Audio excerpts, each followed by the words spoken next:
Tonight, step back 1,000 years into a world where marriage was rarely just about love. It was about land, survival, family duty, church vows, dowry chests, cold hearths, and two people trying to build a life beneath the weight of an entire village watching. Before we begin, if you enjoy calm historical stories for sleep, relaxation, or quiet study, please like this video and subscribe to the channel. Now, settle in, dim the lights, and let's discover what marriage was really like 1,000 years ago. Hey guys, tonight you find yourself walking toward a walled town at dusk, your boots heavy with mud and your cloak smelling of river mist, wet wool, and smoke from the last village hearth. The road sucks at your heels. Horse breath hangs pale in the winter air, and distant bells roll over the fields like slow iron waves. You pass a frost-rimmed ditch, a cart with one stubborn wheel, and damp straw where some tired traveller has clearly discovered that medieval travel brochures really oversold this experience. Cold stone waits ahead. Torchlight trembles along the gatehouse, and beyond the walls rushes lie scattered on floors to sweeten the smell of men, animals, ale, and yesterday's supper. A gentle reality check arrives with the wind you probably would not last a week out here, not without luck, wool, and a stomach willing to negotiate with suspicious pottage. So, before you get comfortable, take a moment to like the video and subscribe, but only if you genuinely enjoy what I do here. As the town bell fades, comment where you're watching from and what your local time is, like sending a small lantern across the dark. Now, dim the lights, maybe turn on a fan for that soft background hum, and let's ease into tonight's journey together. You pass beneath the gate as the porter lowers the bar, hands wrapped in cloth against the biting iron. A boy holds a horn lantern, and its tallow flame makes the wet stones shine.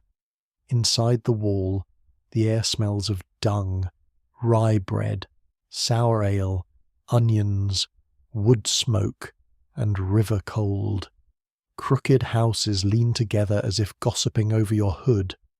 A thin brown dog begins following you, certain of your moral obligation to share bread. Near the market cross, people gather beneath a ragged awning. There is no feast yet, no soft music from a chapel. Marriage here begins much earlier than vows, and with far colder fingers, it begins in whispered agreements, strips of land, goats counted twice, the weight of a chest, and the question of what two households can survive together. Some swear that love may enter afterward, quietly, like a cat slipping through a buttery door. Others say love is useful only if it learns to churn butter, mend hose, or keep accounts without sighing too loudly. You draw nearer. An older man in a fur-lined cloak stands with a woman whose veil is pinned tight beneath her chin. Between them, on a stool, lies a bundle wrapped in cloth, perhaps linen, perhaps coins, perhaps a life beginning. A younger man waits nearby, trying not to look proud or terrified, and failing at both. Across from him stands a girl with lowered eyes and red hands, her sleeves patched at the elbows. Her mother's hand rests on her shoulder, firm as an oak latch. No one can quite agree whether the match was suggested by the girl's aunt, the parish priest, a neighbour who claims the hens tell her everything, or the young man himself after seeing the girl carry 3 buckets of water without spilling enough to offend Saint Martha. What is clear is that the matter does not belong to 2 hearts alone. Around them hover uncles, cousins, a godparent, a reeve with ink on his thumb, and one old grandmother whose silence has the gravity of a locked chest. The talk moves slowly, as important talk does when everyone pretends not to be desperate. The girl's family owns 2 narrow strips in the open fields, one good for barley, one less good unless God is generous. The young man's father has a share in an ox team and a roof newly mended with hazel rods. The dowry might include a feather mattress, though the word feather is spoken with a caution usually reserved for relics and royal taxes. More likely it is a wool blanket, 2 pewter spoons, a purse of coins, a chest of linen, and perhaps a hen that lays when she remembers her duties.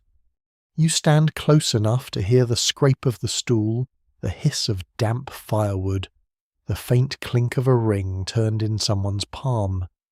The ring is a narrow band, dull in the torchlight, less a jewel than a public memory made of metal. In many places, a promise spoken before witnesses may bind harder than a ribbon sealed before an altar. The church cares about consent, at least in its own careful way, yet families care about land, beds, labour, and whether a new mouth will help fill the pot or empty it. A bell sounds from the church tower calling the last prayers of the day. People cross themselves, some with devotion, some with habit, some perhaps to warm their fingers.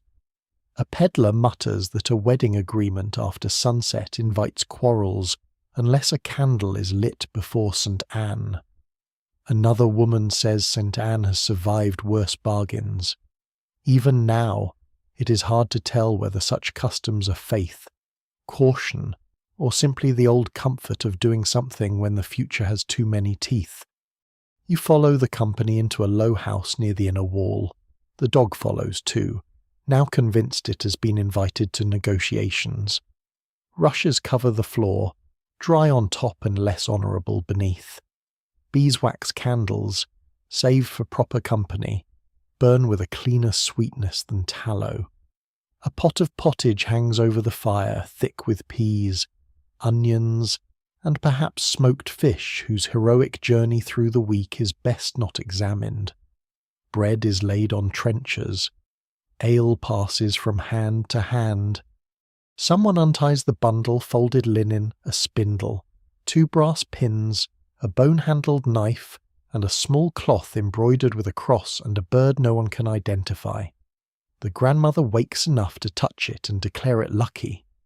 Those who tell the tale never fully agree whether the bird is a dove, a goose, or a creature invented by poor candlelight, but everyone nods, because contradicting grandmothers is how storms begin. The promise is not finished tonight. There must be more talk. Perhaps a manor court, perhaps a word with the priest, perhaps permission if land or labour binds them to a lord's custom. But something has begun. Marriage, here, is a roof against weather, a bargain with hunger, a public rope tying kin to kin. Outside, the gate is barred, river mist presses against the walls, and the broken cartwheel creaks as it cools. The young man accepts a heel of bread from the girl's mother, which may mean nothing, or nearly everything. You warm your hands around the cup and understand that a medieval marriage often begins not with a kiss, but with witnesses, a chest of useful things, and the quiet terror of making a life where winter is never far away. As the bell gives one last shiver in the dark, you remain beside the hearth, listening to families bargain gently over tomorrow, while smoke climbs into the rafters and the first promise of the journey glows, small and wary. Under the ash. The talk does not end when the first cup of ale is emptied. In truth, it becomes more serious afterward, because ale has a way of making old men remember every acre they once saw, every cousin who married badly, and every neighbour who promised a pig and delivered something closer to an insult with hooves. You sit near the wall where the daub is cracked and the cold has found little paths through the timber frame. The hearth smokes whenever the wind leans down the chimney, sending grey threads through the rafters where bunches of herbs hang upside down to dry sage, rue, mugwort, and a little bundle of rosemary tied with red thread, said by some to keep envy from crossing the threshold. No one can quite agree whether rosemary truly protects a household from ill luck, but no one removes it either. That is the way of many things here. Belief and habit sit beside each other like two old women on a bench, each pretending not to lean on the other. The aunt arrives after the pottage is stirred, which seems deliberate. She's a broad, brisk woman in a russet gown, with a wool veil pinned so sharply it looks capable of settling lawsuits. She carries a wicker basket, the expression of someone who has arranged 3 marriages, 2 apprenticeships, and possibly the weather. The dog, having judged her important, moves under the table and waits near her shoes. She has seen the young man at harvest, she says. He does not drink too much on weekdays, which is generous praise, and he keeps his tools in good order, nearly poetry. She has seen the girl at Candlemas, steady-handed, modest, strong enough to lift a sack, and not so proud that she refuses advice. Whether the girl wishes advice is not investigated with dangerous enthusiasm. In this room, advice flows like smoke everywhere, unavoidable, and somehow always in your eyes. The elders listen. A neighbour with a missing tooth points out that the young man's family once quarrelled over boundary stones. The young man's father replies that the stones were moved by frost, bad measuring, or malicious sheep. Some swear that sheep know exactly what they are doing. A man by the door says that a flock will drift toward better pasture with the moral innocence of a tax collector, and this earns the softest chuckle in the room. You watch the girl's face in the trembling candlelight. She keeps her eyes low, but not empty. Her fingers work the edge of her sleeve, twisting and smoothing. Her mother speaks for the household, naming what they can provide without sounding as if she is pleading.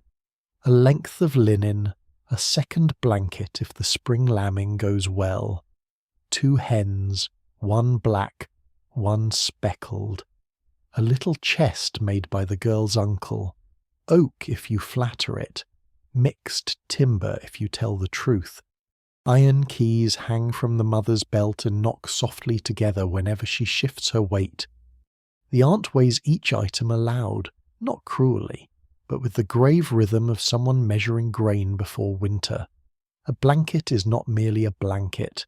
It is a warmer bed, a healthier wife, fewer mornings when hands shake too badly to knead dough. Hens are not merely hens.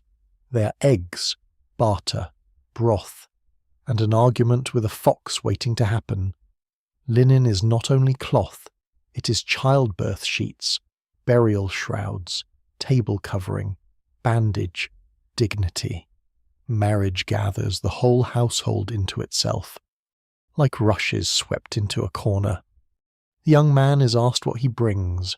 His answer is practical labour, a share in his father's plough team, some tools, a little strip near the stream, a promise to repair the roof before Martinmas. The aunt asks whether he snores. This seems to strike the room as both improper and deeply necessary. He says he does not know, being asleep at the time, which is the wisest answer he gives all night. Outside, rain begins again. It taps at the shutters and hisses in the yard. Somewhere, the broken cartwheel groans, and the distant church bell marks another hour for people who cannot read a clock because no such creature waits on the wall. Time belongs to bells, roosters, shadows, and the bodies of tired people. In marriage, too, time is measured by tasks, bread rising, ale fermenting, fields thawing, children waking, debts coming due. Saints' days returning with their rituals and large expenses. A bowl of pottage reaches you. It is warm, thick, and humble, which is to say it has the confidence of food that knows you have no better option. You eat from a wooden spoon while the aunt asks after kin. Kin matters. A marriage without kin is a boat without rope. Who will lend an ox? Who will stand witness if a promise is denied? Who will speak if the husband leaves for war, pilgrimage, or a market road, and does not return by the expected moon? Everyone in the room knows that two people may marry, but two families must endure the consequences. A neighbour mentions bloodlines and forbidden degrees. The priest has warned before that cousins too close may not marry without permission, though everyone's cousin seems to be someone's cousin if you count far enough and squint by candlelight. Some say the church forbids such unions to keep souls clean. Others mutter that it also keeps clerks busy, which is a holy calling if you ask a clerk. The aunt waves this aside for now. No one has found a shared great-grandmother. Unless the old grandmother remembers one, in which case the matter may become theological before midnight. The girl is finally asked, softly, whether she will hear more of the match. Not marry, not yet. Only hear more. The room changes when the question reaches her. The fire cracks. Rain beads on the shutter. The dog thumps its tail once. Sincere. She lifts her eyes to the young man. He looks suddenly less like a bargain and more like another cold person hoping not to ruin his life. Even now, it is hard to tell whether her small nod comes from duty, curiosity, fear, trust in her mother, or a private thought no one else can enter. Medieval rooms are crowded, but inner hearts are still locked places. The aunt sees the nod and behaves as if she has personally repaired the moon. The elders murmur. The mother exhales. The young man bows his head. No ring passes. No vow is sealed. But another thread has been tied. Later, as the hearth burns lower and the candles shrink into soft golden pools, ye help push aside a bench and feel straw crackle underfoot. Someone spreads a wool cloak near the wall for you. The house settles around its smoke, its damp, its breathing sleepers. Before you close your eyes, you hear the aunt whispering one final calculation near the fire, counting hens, blankets, kin, and character in the same low voice. Out here, marriage is not weighed like romance in a song. It is weighed like grain, carefully, because winter listens at every door. By morning, the rain has thinned into a pale mist, and the town wakes with the slow reluctance of a creature that would very much prefer another hour beneath its wool blanket. You rise from your place by the wall with straw clinging to your cloak, your back aware of every board beneath you, and your nose full of last night's smoke. The half-burned candle near the hearth has hardened into a bent yellow stump, and the dog, who has somehow slept better than everyone, stretches as if he owns the house, the street, and perhaps marriage itself. The girl's mother is already awake. She moves quietly, but not softly. Every step has purpose. Her iron keys hang from her belt, dark and heavy, and they strike together with a small serious sound. Keys matter in a household. They mean stores, chests, cupboards, grain bins, ale, cloth, coins, and the right to decide when something may be opened. Some swear that a woman who keeps the keys keeps the peace of the house. Others say she merely keeps everyone from eating the winter cheese before Advent. Both may be true. You follow her and the girl into a narrow back room where the air smells of wool, dried lavender, damp boards, and old oak. A chest stands beneath the shutter, its lid scarred and its iron bands blackened with age. The mother lifts a key, pauses, and touches it briefly to the sign of the cross scratched into the wood. No one can quite agree whether such gestures truly guard a chest from thieves, moths, and bad fortune. But it costs nothing except a breath. And people here are careful with everything except superstition. The lid creaks open. Inside lies the future, folded badly in linen. Not romance, not yet, not the songs that wandering minstrels prefer, with moonlit windows and sighing lovers and absolutely no mention of who will mend the stockings. Here, the future smells of stored cloth. The mother takes out one sheet, then another, shaking them gently. They are not fine enough for a queen, but they are whole, and whole cloth is a kind of wealth. The girl runs her fingertips along the hems where her own stitches sit in patient rows. She has worked on them through winter evenings, when the fire burned low and the monastery bell marked Compline over the roofs. A dowry chest may hold coin if a family has coin, land rights if they have land, livestock if the animals survive long enough to be promised, and household goods if survival has taught thrift. In this chest are linens, a wool coverlet, 2 wooden bowls, a spindle, a distaff, a small knife, 3 brass pins wrapped in cloth, and a pouch with coins that sound painfully few when the mother tips them into her palm. The girl looks at the coins, then away. The mother closes her fingers over them. Not ashamed, only protective. You notice a little packet tied with red thread. The mother hesitates before removing it. Inside are dried leaves, a tiny scrap of parchment, and something that might be a pilgrim badge broken in half. It is meant, she says, to travel with the bride among her things. Rue for sharp tongues, rosemary for remembrance, a bit of blessed wax from Candlemas against storms, difficult births, and men who forget promises when ale is near, even now. It is hard to tell whether the priest would approve of the whole packet or only the parts that pass near an altar, but in many houses, saint and herb share space without quarrelling too loudly. The girl smiles faintly at that. Her first true smile since you entered the town is small, tired, and gone quickly. She folds the sheet again. Her hands are chapped from washing, brewing, carrying water, and scouring pots with sand. Marriage will not rescue those hands from work.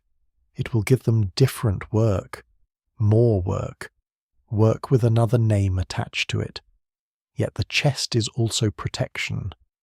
A woman's goods may be her claim if trouble comes, her proof before neighbours, her comfort when words fail. A blanket is warmth. Yes, but also memory. A spoon is food, but also standing. A locked chest is not merely a box. It is a quiet argument that she arrived with something of her own. The aunt arrives before the shutters are opened fully, because she has the talent of appearing wherever judgment may be useful. She inspects the linens with a nod sharp enough to cut thread. She approves the stitching, questions the number of pins, and lifts the coverlet to check for hidden wear. The mother endures this as one endures weather. The girl lowers her head, but you see her bite her cheek, and you suspect there's his whole speech locked behind her teeth. The dog sits beside the chest and receives no dowry, which he finds difficult to understand.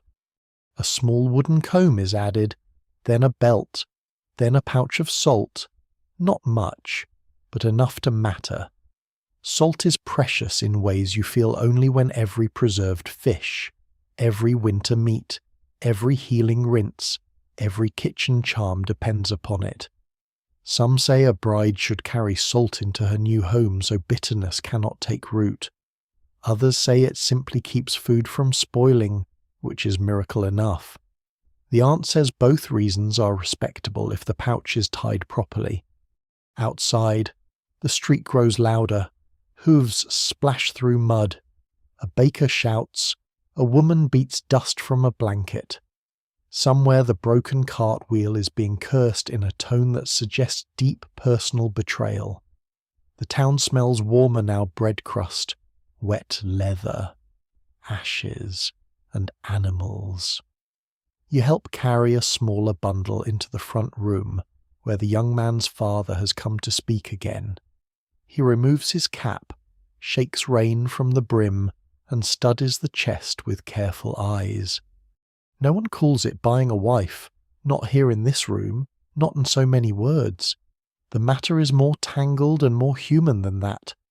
The dowry strengthens the new household, proves the bride's family has not sent her empty-handed, and marks obligations between kin. The groom's side may offer gifts too, promises of maintenance, a place by the hearth, land use, animals, or a morning gift in some places, though customs shift from valley to valley like mist. Those who tell the tale never fully agree on which promise matters most until one is broken. The mother speaks plainly now. Her daughter is to keep the chest. The linens are hers. The pins are hers. The coins, few as they are, must not vanish into someone else's debt before the first winter.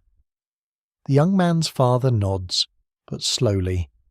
The aunt watches him as if he's a loaf that might not rise. At last, the girl closes the chest herself.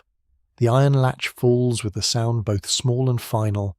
You feel it in the room, that click. A life is not sealed by it, but a life is being prepared.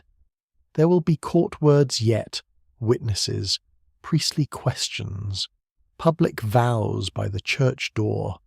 For now there is oak, iron, linen, salt, and a mother's hand resting on a daughter's shoulder just a moment too long. The monastery bell rings through the mist. The girl lifts one end of the chest, testing its weight. You take the other for a few steps and find it heavier than it looks. Of course it is.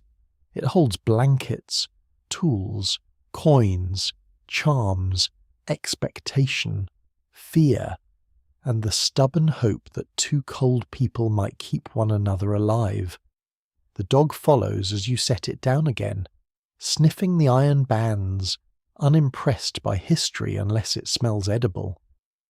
The mother locks the chest and slips the key back onto her belt, where it joins the others with that soft, grave music of a household guarding its tomorrow. By the time the mist lifts from the town roofs, the chest has been carried through lanes slick with straw and rainwater, and you follow behind it with your cloak drawn close, feeling the cold creep through seams that once seemed trustworthy. The dog trots beside you, nose down, tail up, as if he has been appointed legal witness by some authority no one dares question. Ahead, the girl's mother walks with her keys at her belt. The young man's father carries himself carefully, trying to look generous without looking available for further demands. The aunt has already reached the manor hall, naturally, because no important room in Christendom appears to exist before she arrives in it. The manor hall stands near the edge of town, broad and timbered, with a stone lower wall greened by damp. Smoke pushes through the roof vent in a slow blue smear. Inside, rushes cover the floor, though the older ones beneath have gone sour, and the newer ones have been scattered on top with enough optimism to satisfy polite noses. The hall is crowded with tenants, widows, villains, freeholders, servants, a clerk with ink-stained fingers, and a steward seated beneath a carved beam darkened by years of smoke. A beeswax candle burns before him, not because the morning is dark, but because dignity often requires flame. You stand near a post and warm your hands around your own breath. A man argues about a pig that has trespassed with suspicious confidence. Two brothers dispute a boundary ditch that seems to move whenever either one drinks. A widow asks for confirmation that she may hold her late husband's cottage until her son comes of age. The clerk writes slowly on parchment, his quill scratching like a mouse in dry leaves. Manor courts are not grand like king's courts in songs, but they shape life more closely.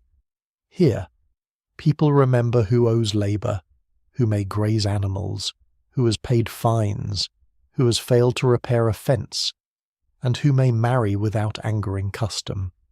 Marriage, you soon understand, is not only a holy matter or a household matter. In this place, it may also be a manorial matter. If a woman or man is bound by certain obligations to the Lord's land, a marriage can shift labour, inheritance, or rights. A lord may expect a payment, a fine, or at least formal notice, especially when property or service is involved. No one says this with much poetry. It is hard to rhyme marriage fine with anything soft enough for a lute. The steward calls the families forward. The girl moves beside her mother, her face pale but steady. The young man stands across from her with his cap in both hands. The aunt positions herself slightly behind everyone, which somehow lets her control the room more effectively. The chest waits near the wall, iron-bound and silent, its presence more persuasive than a speech. Some swear that a chest should never be placed with its lock facing an open door, lest luck walk out before the bride enters her new home. No one can quite agree whether this is ancient wisdom or merely something said by people who dislike drafts, but the mother turns the chest slightly anyway. The steward asks names. The clerk writes them down, or something close to them, because spelling here is less a rule than a weather condition. Witnesses are named a godfather, a neighbour, the girl's uncle, the young man's cousin, and the old grandmother, who has come wrapped in a dark cloak and looks as if she has personally survived every bad marriage since Noah. The dog is not named, though he sits with solemn attention, and would probably give fairer testimony than several men in the hall. The question of consent comes carefully. The priest is not here yet, but church teaching travels even into smoky halls. Marriage requires willing words, not merely a father's nod or a purse of coins. Yet the world around that consent is crowded with pressure. Hunger has a voice, kinship has a voice, land has a voice, mothers, fathers, lords, neighbours, and winter all lean close when a young woman says yes or no. Even now. It is hard to tell whether freedom spoken under so many watching eyes is light as air or heavy as iron. The steward asks the young man if he intends this match. He answers yes, voice rough but clear. He promises roof repair, share of the hearth, protection of the dowry goods, and honest labour. Honest labour is admired here partly because everyone knows it cannot be guaranteed by admiration alone. Then the steward asks the girl whether she hears and accepts the arrangement to proceed toward marriage. The hall seems to dim around her. You hear the fire pop. The murmur of the pig dispute fading near the door. The bell from the church tower rolling faintly through the beams. She says yes. It is not loud. It is not dramatic. It is a small word, but the hall receives it like a coin dropped into a bowl. Her mother's fingers tighten once on the edge of her sleeve and then release. The young man bows his head. The clerk scratches. The steward nods. The aunt looks pleased in the restrained manner of a commander whose siege tower has reached the wall. Then come promises. Not all at once, not with the clean order a later age might prefer, but in careful pieces. The dowry goods are named. The mother repeats that the chest and linens are to remain the girl's own contribution to the new household. The young man's father states what his son may use a corner of the family cottage until another space is built, a share in tools, rights to pasture a goat if the Lord's reeve does not object, and help with the roof before the weather turns savage again. The steward notes any payment due. A small murmur passes through the hall at the amount. It is not ruinous, but it has teeth. A woman near you whispers that if a couple steps over a broom after court business, they will sweep quarrels behind them. Another whispers back that this only works if the broom is new, and a third insists it must be birch.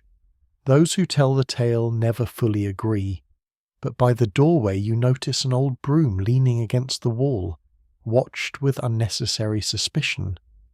When the formal words end, nothing magical happens. No golden light pours from the rafters. No angel descends to inspect the linen. The pig dispute resumes almost immediately, which is perhaps the most medieval blessing imaginable. Yet something has changed. The match now has witnesses, memory, and the weight of public record. If one side denies a promise later, someone in this hall may remember, or claim to remember. Memory, like ale, varies in strength. You step back as the families leave the steward's table. The girl brushes her hand over the chest lid, almost secretly. The young man sees and says nothing, which may be his best act of kindness so far. Outside, the mud waits, the market bell rings, and smoke from the hall clings to your cloak. Marriage is still ahead, at the church door, beneath saints and stone.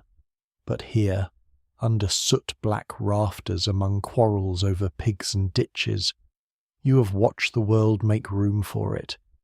The road from the manor hall to the church is short, yet it feels longer because every important walk in this world seems to gather mud, witnesses, and advice. You step carefully around puddles that reflect the grey sky in broken pieces. The dog trots ahead, then back, then ahead again, deeply committed to supervising human custom. Behind you, the girl's dowry chest is not carried all the way to the church door, but its presence follows as surely as if its iron bands rang against the stones. Oak, linen, salt, pins, and promises remain close in everyone's mind. The church stands at the upper end of town, built of cold stone the colour of old bones, with a squat tower and a porch darkened by weather. Its wooden door is bound with iron straps, and above it saints stare down from carved niches, their faces softened by rain, frost, smoke, and centuries of people looking up at them while hoping their troubles are not too ridiculous for heaven. Rushes and straw cling to people's shoes as they gather near the threshold. A few carry sprigs of rosemary. One old woman has tied a thread around her finger so she will remember which saint to invoke, though she whispers 3 names anyway, just to be safe. No one can quite agree whether the best hour for vows is before Mass, after Mass, or whenever the priest can be found and made to stop arguing with the bell rope. Today, the priest arrives with his cloak pulled tight, cheeks red from the cold, and a book tucked beneath one arm. Beside him shuffles a narrow monk from the nearby abbey, carrying a small reliquary wrapped in cloth. He is the same sort of monk people trust with prayers, but not necessarily with market weights. Some swear the relic inside is a fragment of a saint's veil. Others insist it is only old silk and confidence. The monk looks suspicious enough to make both possibilities believable. The wedding begins outside the church door, not hidden in a private chamber, not whispered in a moonlit orchard like a minstrel might prefer if paid by sighs.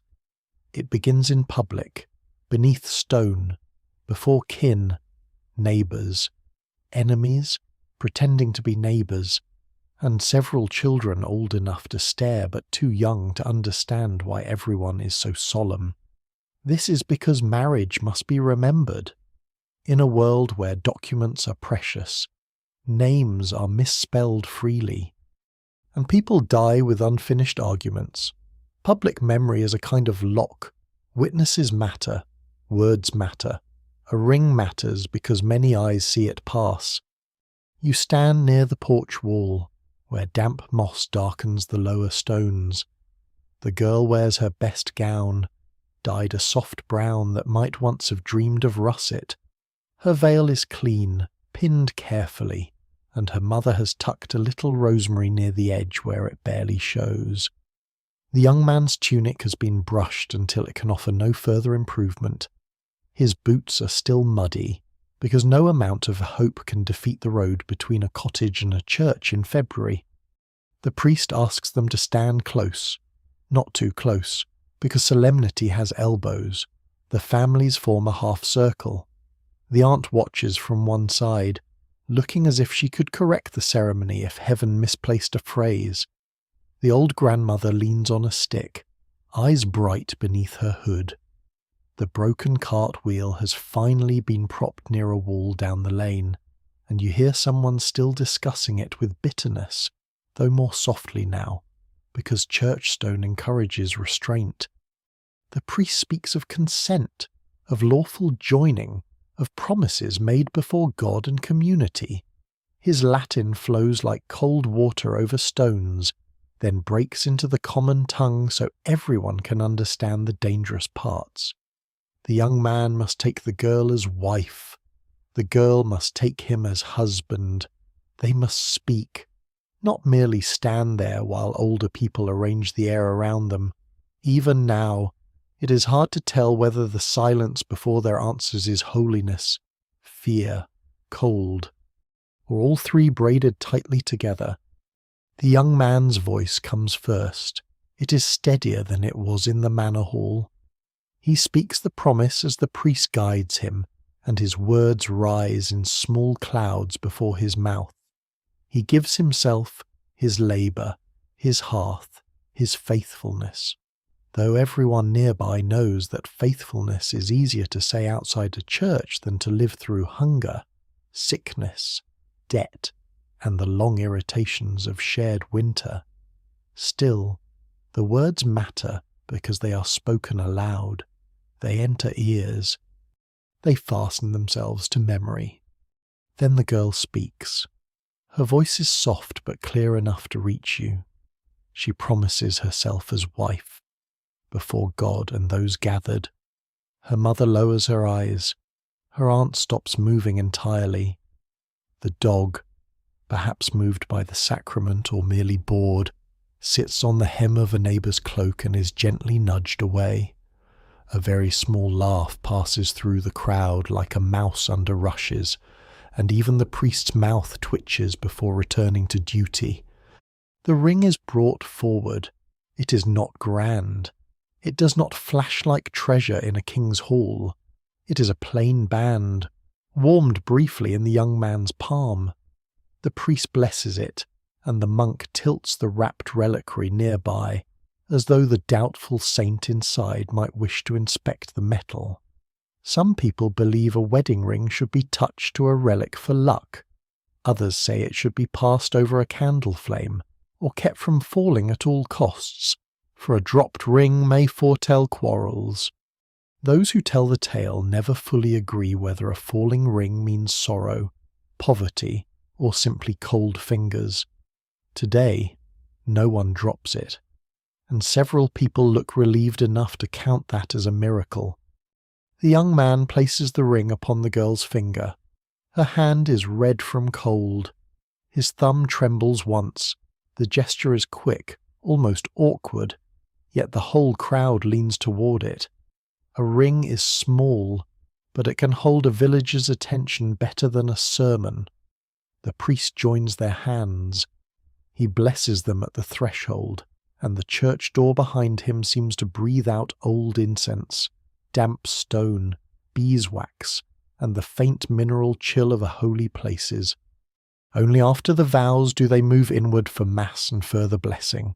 You follow with the crowd, stepping from grey morning into the dimness of the nave. The floor is strewn with rushes. Candles tremble before painted saints, somewhere in the shadows. A scribe's hand has left old marks in a margin, perhaps recording gifts, names, or a complaint about bad ink. The newly joined pair kneel together. They do not look transformed. They look cold, nervous, and very young beside the ancient stone. Yet the town has heard them. The saints have watched. The priest has spoken. The ring has passed. When the bell rings above, its sound rolls out over the market, the manor hall, the muddy lanes, the damp chest waiting at home, and the fields beyond the wall.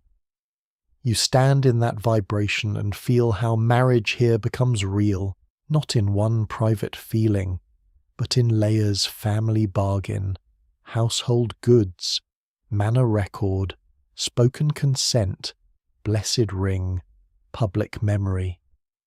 The dog waits just inside the porch, forbidden from holiness but hopeful about crumbs, and outside the town keeps breathing smoke into the winter air. The church bell is still trembling in the rafters when the crowd begins to move, not quickly, because solemn people become hungry people by very small degrees.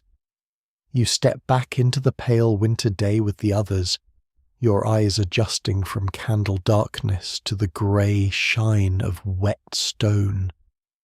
The bride and groom emerge beneath the porch arch, blinking like two travellers who have crossed a border and found the weather exactly the same on the other side. Their hands are joined for a moment, then released, then joined again by the aunt, who appears to believe marriage can be improved by firm handling. The feast waits not in a great hall of silk banners and golden cups, unless the village hens have greatly exaggerated their fortunes, but in the groom's family house and the open yard beside it. Benches have been dragged from neighbours' homes. Boards rest on trestles. A strip of rough cloth has been laid over the longest table, and already someone is warning a child not to wipe his nose on it, which may be the earliest sign of civilization you've seen all morning. Smoke rises from the cooking fire, thick with the smell of onions, ale, beans, and bacon rind saved for an occasion grand enough to deserve memory. You follow the guest through the lane, past the broken cartwheel that still leans like a defeated moon against the wall. The dog trots beneath the bride's skirt until the grandmother taps him away with her stick. Some swear that if a dog walks between bride and groom before the feast, the couple will quarrel over scraps for 7 years. Others say this is nonsense spread by people who own jealous cats. No one can quite agree, but the groom carefully steps around the dog anyway, and the bride hides the smallest smile. Inside the house, the rushes have been freshly scattered. They smell of field and damp sweetness, though beneath them the old floor keeps its own opinions. Beeswax candles are saved for the table where the priest sits, while tallow dips burn near the walls, smoky and humble. The priest receives the best stool. The monk with the questionable relic receives a respectable place too, though you notice the aunt watching him whenever he reaches toward the cheese. Rank reveals itself quietly at feasts. Who sits near the fire? Who drinks first? Who gets the softer bread? Who eats from a trencher still firm enough not to collapse into paste? You're given coarse bread and a wooden cup of ale. The ale is weak, brown, and safer than water from many ditches, which is a recommendation with limits. A bowl of pottage passes from hand to hand, thickened with peas and barley. There are leeks, cabbage, smoked fish, and a little meat cut so small it seems to have entered the meal by rumour. Still, people brighten when they taste it. Hunger teaches gratitude in blunt letters. The bride receives a piece with visible fat, and this is noticed approvingly by several women, as if prosperity itself has perched on her spoon. The groom's father lifts his cup and speaks first. He blesses the new household, thanks the witnesses, praises the bride's family for honesty, and says his son is a good worker, though young and inclined to mislay tools unless watched by God or women. This earns soft laughter. The bride's mother replies that her daughter is steady, early rising, and can judge bread dough by touch. This is higher praise than beauty in a room where bread must rise whether or not anyone feels poetic. The aunt adds that both families have behaved sensibly, which she says in a tone suggesting this achievement belongs largely to her. Music begins near the door. A fiddler plays with red fingers, and a boy taps a small drum that has seen better leather. The melody is thin but merry, winding through smoke and low beams. A few people step into a slow round, boots scraping over rushes. The bride does not dance long. The room is too crowded, her gown too carefully pinned, and every eye too interested. But she turns once with the groom, their hands awkward in a way that feels more honest than graceful. The ring flashes briefly in the candlelight, then disappears into shadow. Those who tell the tale never fully agree whether wedding feasts are mainly joy, duty, hunger, or public inspection disguised as joy. You can feel all four around you. Guests watch what is served and how much. They notice whether the groom refills his bride's cup. They notice whether the bride laughs too loudly or too little. They notice whether the mother-in-law smiles, whether the aunt eats before the priest, whether the monk wraps something in cloth for later. Medieval gossip does not need parchment. It writes itself directly onto tongues. A trencher is set before you, softened already with gravy. You tear bread with cold fingers and listen as neighbours trade stories of marriages gone strange. One man swears his cousin's bride arrived with a dowry goat that refused to enter the new yard until a charm was tied to its horn. A woman says her sister slept with a knife under the mattress for the first month, not against her husband, but against elves who were said to pinch newlyweds black and blue from jealousy. The priest coughs at this. The woman adds that she also prayed properly, which seems to satisfy him enough to return to his ale. The bride's chest is brought in before sunset, not opened, only placed near the wall where everyone may see it. Oak, iron, and silence. Its presence changes the room again. The bride's goods have entered the groom's house, yet they remain remembered as hers. Her mother watches the chest a long while. The groom watches the mother watching the chest and perhaps learns more about marriage than the priest explained. Outside, evening gathers, the yard fire burns low, and the smell of wet wool returns as guests go in and out. A child falls asleep on a bundle of cloaks. The grandmother mutters a blessing over the bride's cup, dropping in a crumb of bread before anyone can stop her. Some swear this keeps want from crossing the threshold. Even now, it is hard to tell whether such small rituals feed the soul, calm the old, or simply give hands something to do when the future feels too wide. More ale is poured, more stories loosen. The groom's cousin makes a joke about marriage being warmer than sleeping alone, but more expensive than buying another blanket. It earns enough laughter to survive, though not enough to be repeated in front of the bride's mother. The bride looks down into her cup, smiling without showing teeth. The groom sees and blushes. It is a tiny moment, but it softens the smoky room. As night presses against the shutters, the feast becomes less orderly and more human. Someone sings too slowly. Someone argues about tolls at the Eastern market. The suspicious monk does, in fact, hide a bit of cheese in his sleeve, and the dog, sainted creature of justice, follows him immediately. You sit near the hearth with your cup warming your palms and understand that this meal is not merely celebration. It is a public weaving. Every bite, joke, blessing, glance, and complaint ties the new marriage into the town, by coarse bread and thin ale, by pottage and witness, by gossip sharp as winter air. The two cold people at the centre of the room become a household others can name.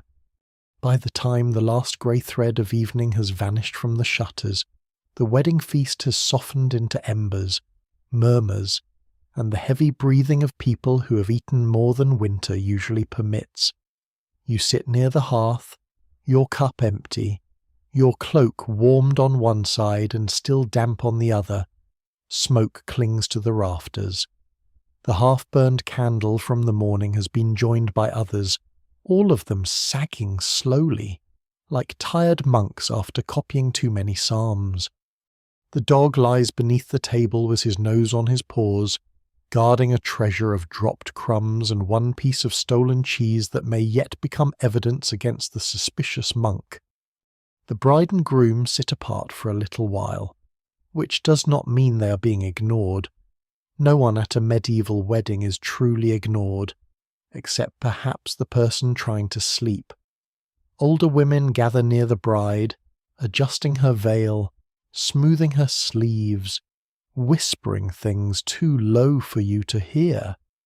Men crowd near the groom, offering advice with the grave confidence of people whose own households have not always resembled holy icons.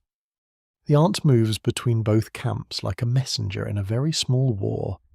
Soon the bedding begins. It is not quite the private drifting away a gentler age might imagine. Marriage here has been public from the first cold bargain to the church door, from the manor hall record to the feast table, and the bed is no exception. Not every village does it in the same way.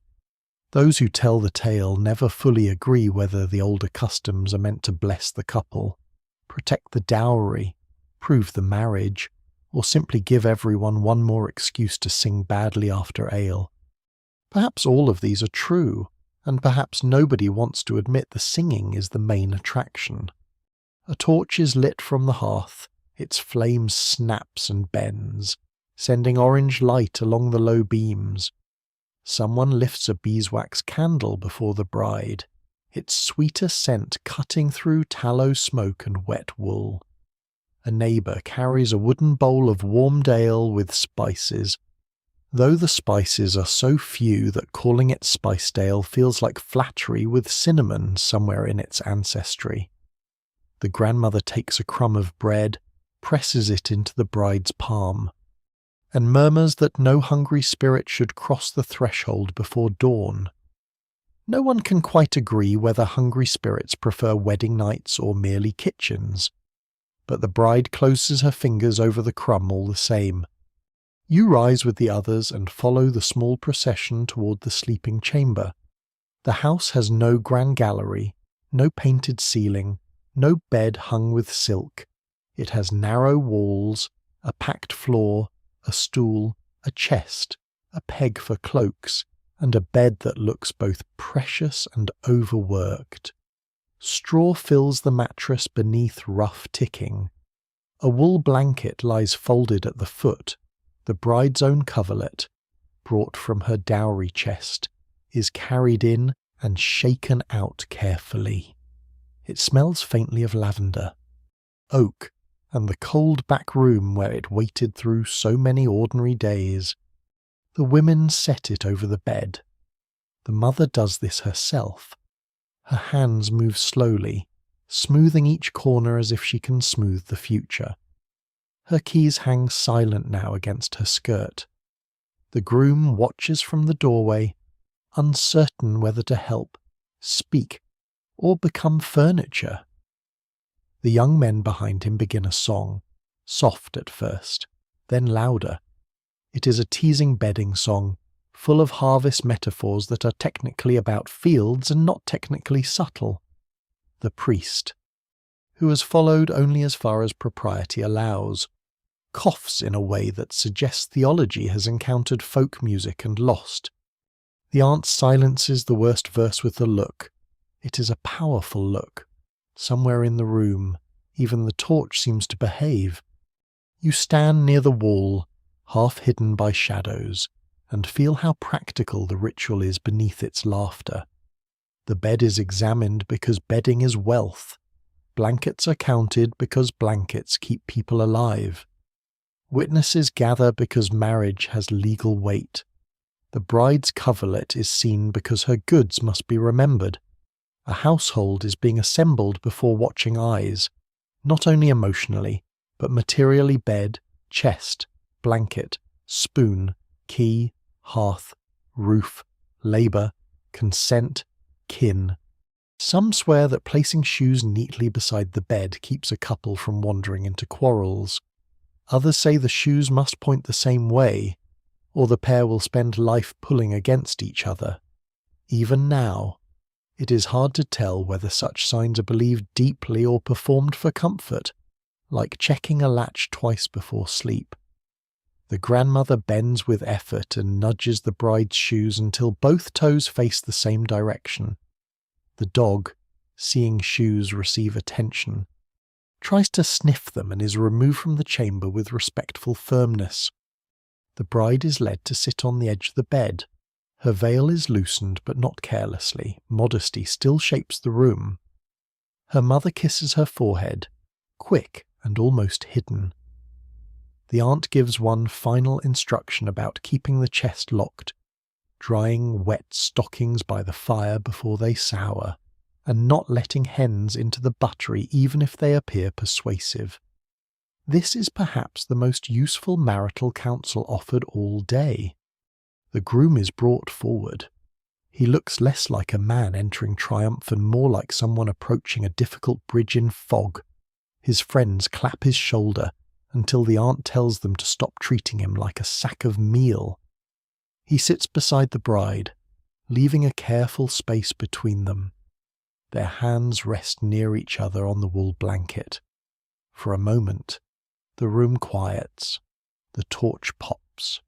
Rain begins again on the roof, gentle, steady, almost kind. The priest speaks a brief blessing from the doorway, invoking peace, fruitfulness, patience, and protection from envy. The monk with the questionable relic lifts it slightly, though from your angle you still cannot tell whether heaven is represented by saintly cloth or old embroidery with good public relations. The newly married pair bow their heads. Their shoulders are close now. The ring on the bride's hand catches one thin line of flame. Then, slowly, people begin to withdraw. This too is a ritual. Laughter retreats first, then advice, then singing, fading down the passage into broken snatches. The grandmother pauses longest, looking at the bride as if seeing every road a woman may walk inside one house. The mother leaves last, and the soft clink of her keys passes beyond the curtain. You step back with the others into the main room, where the fire is lower and the air cooler. No one speaks loudly now. The bedding songs turn to hums, then to yawns. Cloaks are gathered, cups are stacked. Someone covers the pottage pot with a wooden board. The broken cartwheel outside creaks once in the rain, still bitter about its fate. Near the hearth, the dog returns and curls at your feet, satisfied that whatever humans do, they eventually drop bread. Behind the curtain, the bride and groom are left in a quiet that belongs to them at last. Though it has been built by many hands, you do not intrude. You only sit by the embers and listen to the rain, understanding that medieval marriage is intimate. Yes, but never only private. It is a bed warmed by two bodies and witnessed by a village, a blanket folded by a mother, a blessing said in candle smoke, a chest locked near the wall, a pair of shoes pointed carefully toward the same uncertain morning. You wake before the room has fully become morning. The fire is only a red thought beneath ash, and the cottage breathes around you in small damp sounds, rain slipping from the eaves, a mouse worrying at something in the wall, someone turning under wool blankets behind the curtain where the bride and groom slept their first night as husband and wife. Your cloak has cooled again. Your boots are stiff with dried mud. Near your feet, the dog opens one eye, judges the day unworthy, and closes it. Then the bell sounds. It comes from the church tower, slow and iron grey through the mist, calling the town toward prayer, work, and all the ordinary burdens that wait patiently for romance to finish. The bride, now wife, rises behind the hanging cloth. There is no golden morning, no minstrel song under the window, no soft focus miracle. There is cold air, damp straw, a cracked basin, and the immediate problem of keeping a household alive. Medieval marriage, you discover, wastes very little time becoming practical. She steps into the main room with her hair covered again, veil pinned more simply than yesterday, sleeves tied back. Her face is tired, but not broken. The groom still sleeps for a few breaths longer, and no one wakes him yet, though the aunt would surely have done so with a ladle if present. The young wife kneels by the hearth and coaxes the embers. She feeds them dry twigs, then shavings, then a patient breath. Smoke rises first, stubborn and sour, before flame accepts its duty. The room fills with the smell of ash, damp wool, and last night's pottage. Some swear that a new wife should never let the hearth die on her first morning, or the household's luck will go cold with it. Others say fires die because wood is wet, not because fortune has opinions about chimney management. Even now, it is hard to tell whether the wife believes the old warning or simply dislikes freezing. Either way, she works carefully until the flame catches and gold begins to move over the blackened pot. You watch as she lifts water from a bucket, breaks coarse bread into a bowl, and stirs yesterday's pottage thin enough to feed more mouths than it deserves. Food here is not made once. It is stretched, warmed, salted, thickened, saved, and forgiven. A rind of bacon flavours the pot like a noble guest making a brief appearance before leaving everyone to talk about it for hours. She tastes the broth, adds a pinch of salt from the little pouch brought in her dowry, and ties the pouch again as if closing a purse of coins. Her chest sits near the wall. The iron lock faces inward now, away from the door, because the grandmother insisted before leaving that luck is a wandering thing and cannot be trusted with open roads. The wife touches the lid in passing, not sentimentally, not with drama, just once, as one touches a post in the dark. Inside are linens, pins, a spindle, a coverlet, a knife, the packet of rue and rosemary, and the quiet proof that she did not enter this house empty-handed. By the time the groom wakes, she has stirred the pot, folded the bedding, shaken damp straw from the floor rushes, and set a wooden cup near the hearth. He thanks her, awkwardly, and she nods. Their marriage is less than a day old, yet the work around them is ancient. He eats quickly, then reaches for his belt and boots. His day will pull him outward, toward fields, tools, rents, and animals. But hers begins in the room itself, where everything must be noticed or it will fail. After he leaves, you remain near the hearth as she begins to brew. Ale is not a luxury here, it is daily drink, wage, comfort, and sometimes breakfast, though the weak morning sort is less celebration than damp bread with ambition. She warms water, stirs malt, checks a tub with the seriousness usually reserved for relics, and mutters that the last batch soured too quickly. A neighbour says it was because a jealous woman looked into the vat. Another says it was because the tub was not scrubbed properly. No one can quite agree whether envy or poor cleaning ruins more ale, but the wife scrubs harder all the same. She carries water from the yard, 2 buckets at a time, shoulders tight beneath her gown. The mud sucks at her shoes. Her hands redden in the cold. A hen escapes, clucking with the moral confidence of a tiny abbess. And the dog gives chase until everyone realizes he has no plan beyond enthusiasm. The wife catches the hen herself, tucks it beneath one arm, and returns it to the yard with a scolding so calm and complete that even you feel corrected. Inside again. She mends.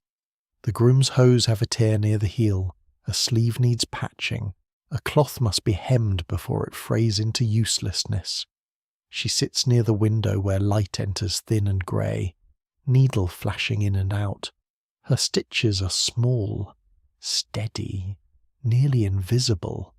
Around her, The house keeps asking for more ashes to clear, bowls to rinse, rushes to turn, bread to shape, onions to chop, bedding to air, accounts to remember, a mother-in-law to please without surrendering entirely to her. A woman from next door arrives with a basket and news. News is another household necessity, carried like fire from door to door. She speaks of market tolls, a sick cow, the suspicious monk seen trading a bit of wedding cheese for a pilgrim badge, and the broken cartwheel finally repaired after 3 men blamed the road, the weather, and each other in equal measure. The wife listens while her hands keep sewing. She must know everything: who has spare yeast, whose child has fever, which merchant cheats on cloth measure, which widow sells eggs, which saint's day will interrupt work, which neighbour may lend a ladder and expect repayment in gossip. Later, she goes to the church porch with a small candle end, saved from the feast. You follow at a respectful distance. The stone is cold underfoot, and mist clings to the graves. She lights the candle before an image of the Virgin, its paint dim in the morning gloom. She prays quietly, not in grand words, but in the plain shape of need for patience, warmth, food, a kind husband, safe childbirth some day, no roof leaks, no sour ale, no quarrels sharp enough to shame her before neighbours. Those who tell the tale never fully agree whether saints favour long prayers or honest short ones, but hers seems to belong here. When she returns, the house smells of bread beginning to rise. She presses the dough with floury palms, turns it, covers it, waits. Waiting is work too. So is remembering, so is keeping peace, so is knowing when to speak, when to swallow a reply, when to lock the chest, when to share salt, when to laugh softly enough that a nervous husband may hear forgiveness in it. By evening she's done more than anyone will name. The fire burns, the ale tub is covered, the mended hose hang by the hearth, pottage thickens again, her ring is dull with flour and ash. When the groom returns, cold and muddy, she looks up from the pot, and for a moment the room steadies around them, not romantic like a song, not easy like a tale, but warm enough to enter. You sit beside the dog as monastery bells fade beyond the roofs, and you understand that the wife's labour is the hidden beam of the house. If it cracks, everyone feels the weather. The next morning pulls you outward with the husband before the sky has decided whether to become blue or remain the colour of old pewter. Frost lies over the lanes in a thin white skin, crisp at the edges of puddles, silvering the cart ruts, whitening the thatch.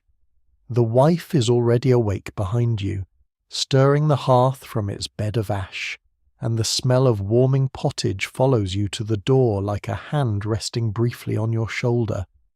Her ring is flour-dulled, her veil pinned, her eyes still soft with sleep and calculation.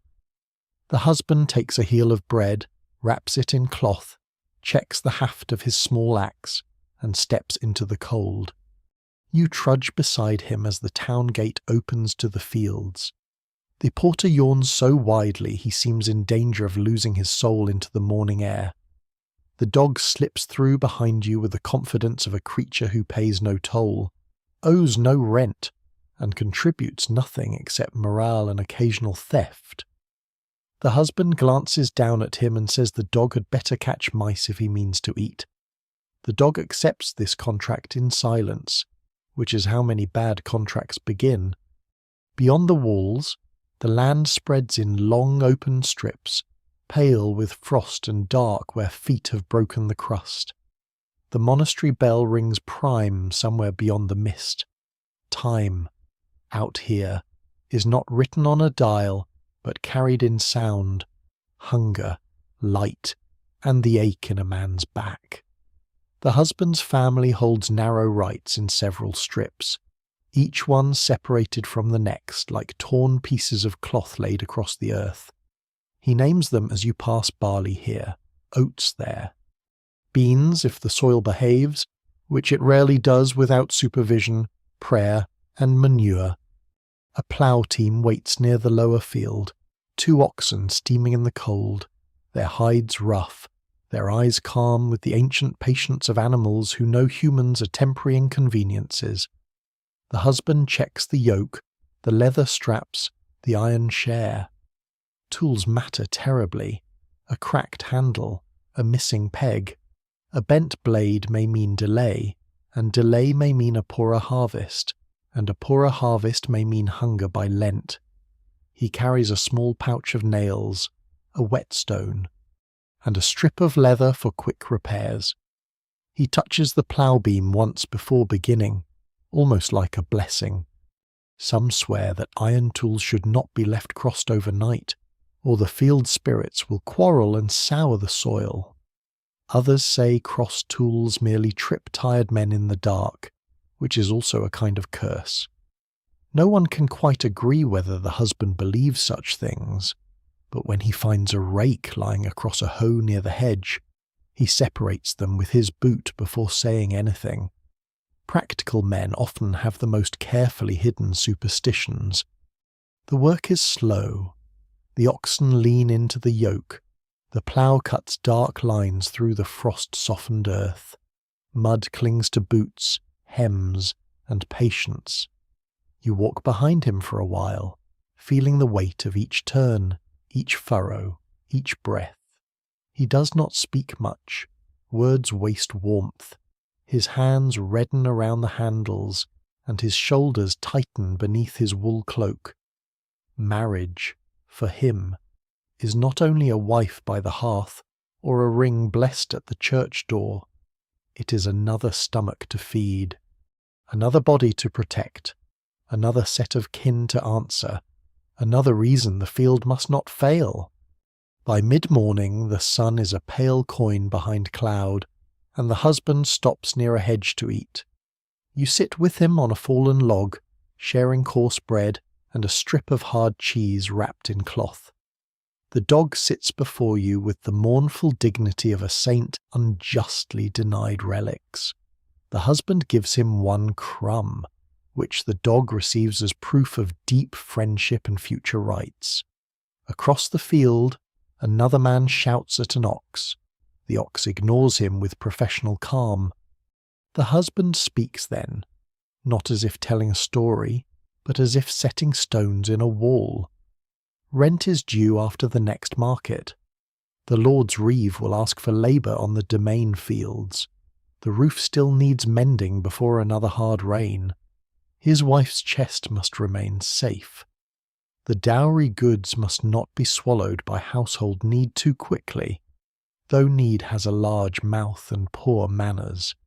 He must buy salt if the price has not risen, and perhaps a new iron hinge if the smith will give credit. He says all this looking at the bread in his hands, as though the bread has caused most of the trouble. You follow him after the short rest toward the market road. Frost melts into mud. A cart creaks past, its wheel newly repaired, and you recognize the broken one from the town lane, now bound with fresh wood and still somehow offended. The carter grumbles that the repair cost more than the cart deserves. The husband walks beside him for a stretch, asking after tolls at the bridge. Every coin matters. To enter the market, to cross a bridge, to grind grain, to sell a hen. To use a stall beneath shelter each may require a fee, a custom, a coin, or a favour remembered later with interest. At the market edge, voices rise through the cold air. Women with baskets of eggs stand near men selling eels, onions, rough cloth, old tools, and smoked fish stiff enough to serve as both food and building material. A merchant from upriver displays knives and buckles on a cloth, watching hands more closely than faces. The suspicious monk is there too, astonishing no one, trading pilgrim badges near a stall of wax candles. He shows one badge stamped with a saint's shell and another with a tiny figure no one can identify. Some swear badges touched to relics can protect travellers from fever, thieves, and bad inns. Even now, it is hard to tell whether the monk's badges have touched anything holier than his sleeve. The husband buys no badge. He studies a hinge, bargains for salt, and asks the price of a small iron pot he cannot yet afford. Bargaining is a kind of weather here, slow, changeable, and likely to leave someone damp. He offers less than the merchant wants. The merchant sighs as if wounded by cruelty. The husband waits. The merchant lowers the price by almost nothing. They both pretend this is progress. You notice how he looks at household things now. Before marriage, perhaps a tool was only a tool, a loaf only a loaf. Now each object seems to carry two shadows, what it costs and what it may spare his wife from doing the hard way. A sharper knife means quicker cutting. Better salt means safer stores. A patched bucket means fewer trips if it does not leak. Small comforts, small protections, small economies. These are the bricks of married life. By afternoon, he returns with salt, a hinge, and less coin than he likes. The dog returns with something unspeakable and is persuaded to abandon it before entering town. At the gate, the porter asks for news. News is paid in words when coin is absent, so the husband tells of the bridge toll, the eel seller's bad temper, and the monk's doubtful badges. The porter nods gravely, as if the condition of eel sellers is vital to civic order. When you reach the cottage, smoke lifts from the roof hole in a steady line. The wife opens the door before he knocks, and warmth spills out, carrying the smell of bread, onions, damp wool drying, and ale beginning its slow work in the covered tub. He gives her the salt first. She takes it with both hands, serious as a priest receiving a chalice. Then he shows the hinge, and she smiles because she knows exactly which cupboard needs it. The husband sits near the fire and stretches his red fingers.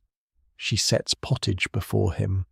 The dog collapses at the threshold as if he has personally ploughed every field in Christendom. Outside, the monastery bell moves toward evening. Inside, the small goods of survival gather around the hearth salt, bread, iron, wood, wool, work.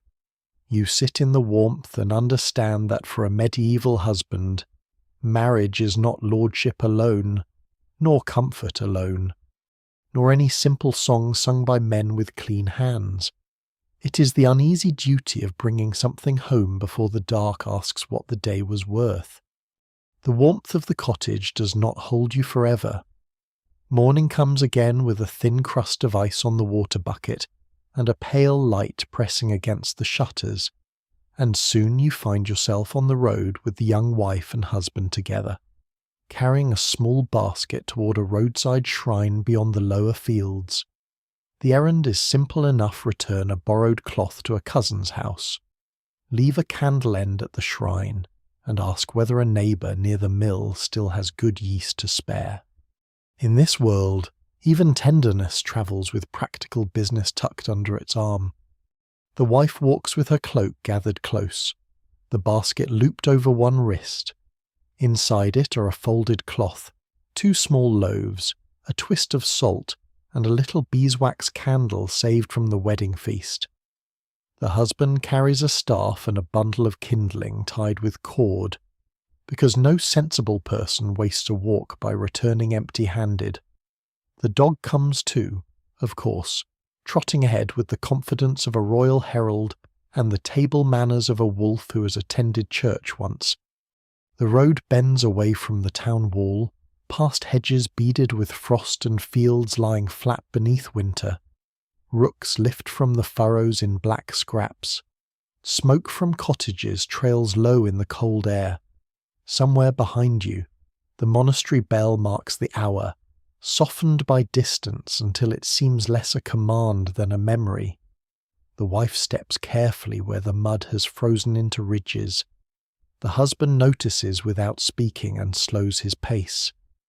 It is a small thing, so small that no song would bother with it, yet you see her notice.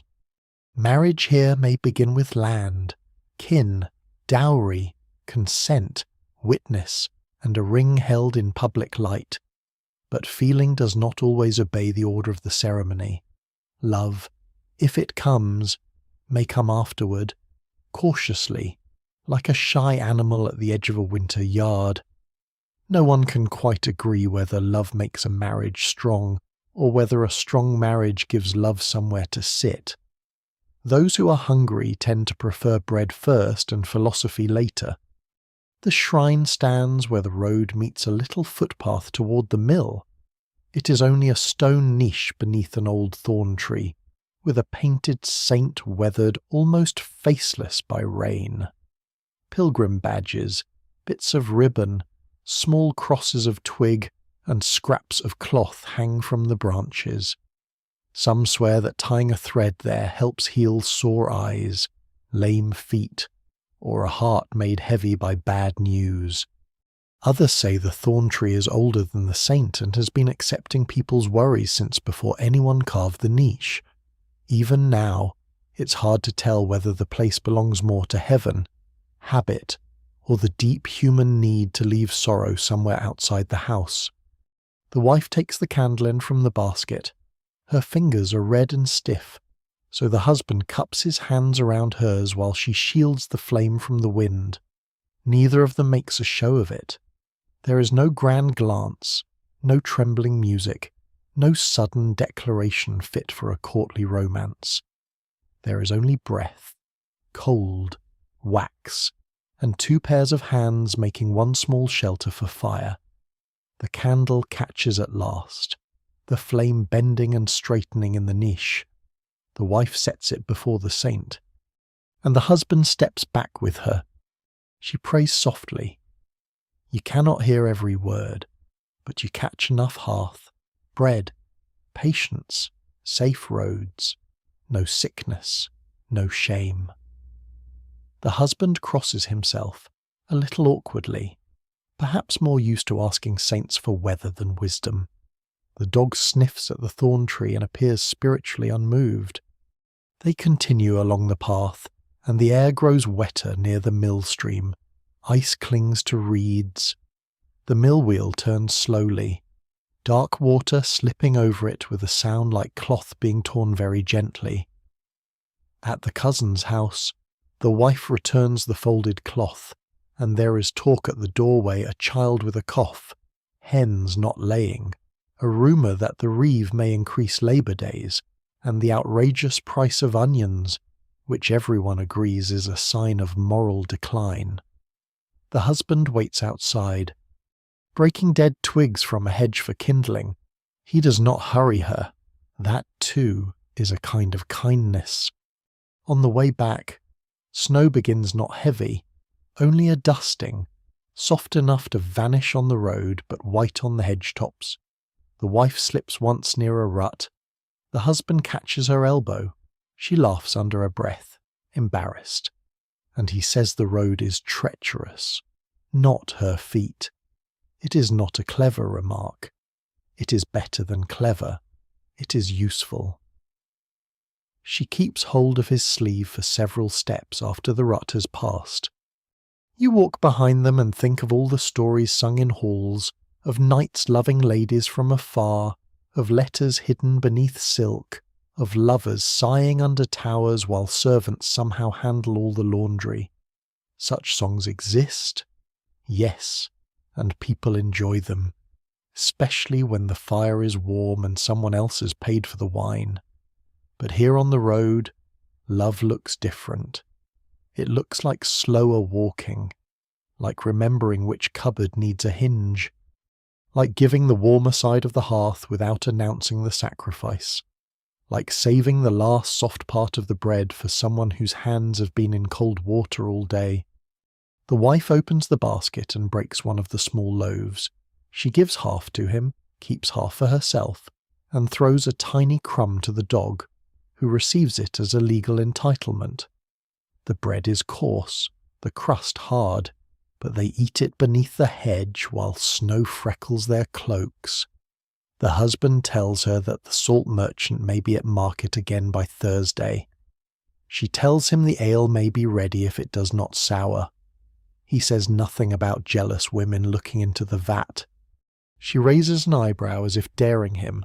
He wisely chews. There is tenderness in that silence too.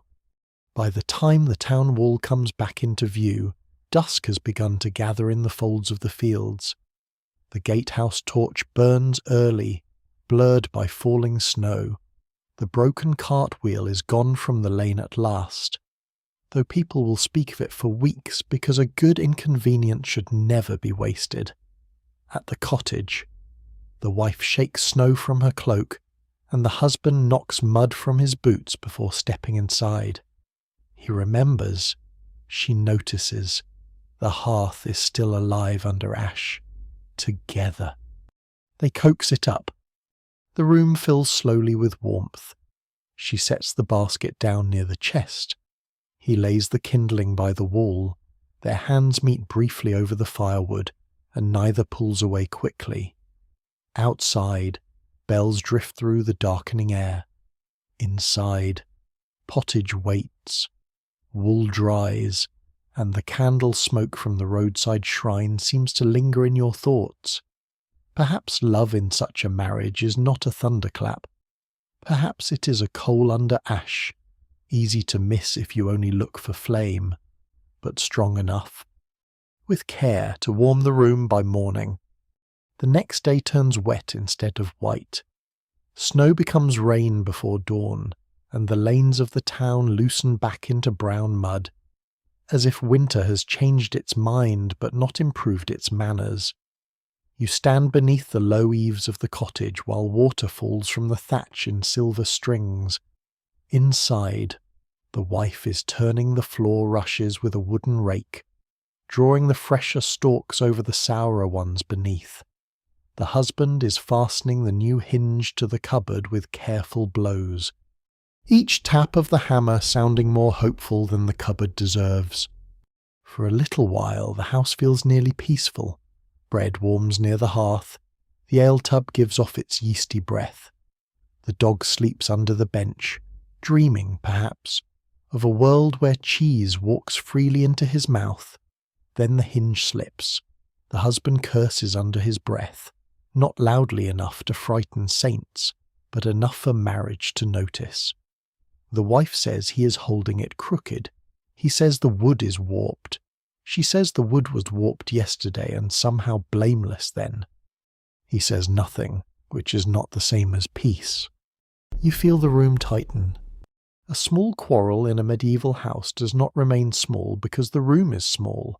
The work is endless, and there is nowhere for wounded pride to take a private stroll. The wife reaches past him for the salt pouch. He shifts at the same time. Her elbow knocks the cup. Ale spills across the board. The dog wakes instantly, as if called by holy office. Both husband and wife bend to save what cannot be saved, bump shoulders, and glare at the floor as though the rushes arranged the insult. No one can quite agree whether the first quarrel after marriage foretells the shape of all later quarrels. Some say if it happens before the next Sunday Mass, the couple will have sharp tongues until Easter. Others say the first quarrel should happen quickly, like bleeding a bad humour, so the household does not swell with unspoken things. The grandmother, if present, would likely say both views are foolish and then explain a third view at great length. But she is not present. And so the wife takes her cloak, lifts the basket, and says she will fetch yeast from the alehouse because at least yeast knows how to rise. You follow her into the rain. The alehouse stands near the market square, low-roofed and smoky, with a bush hung above the door to show that drink may be had within. Inside, the air is thick with damp wool, spilled ale, onion breath, and peat smoke. A cat sleeps near the hearth with the expression of a minor abbess who has taken vows of judgment. Men and women sit on benches, cups in hand, speaking over the rain that drums on the roof. The wife buys yeast from the alewife. A red-armed woman with eyes sharp enough to weigh lies.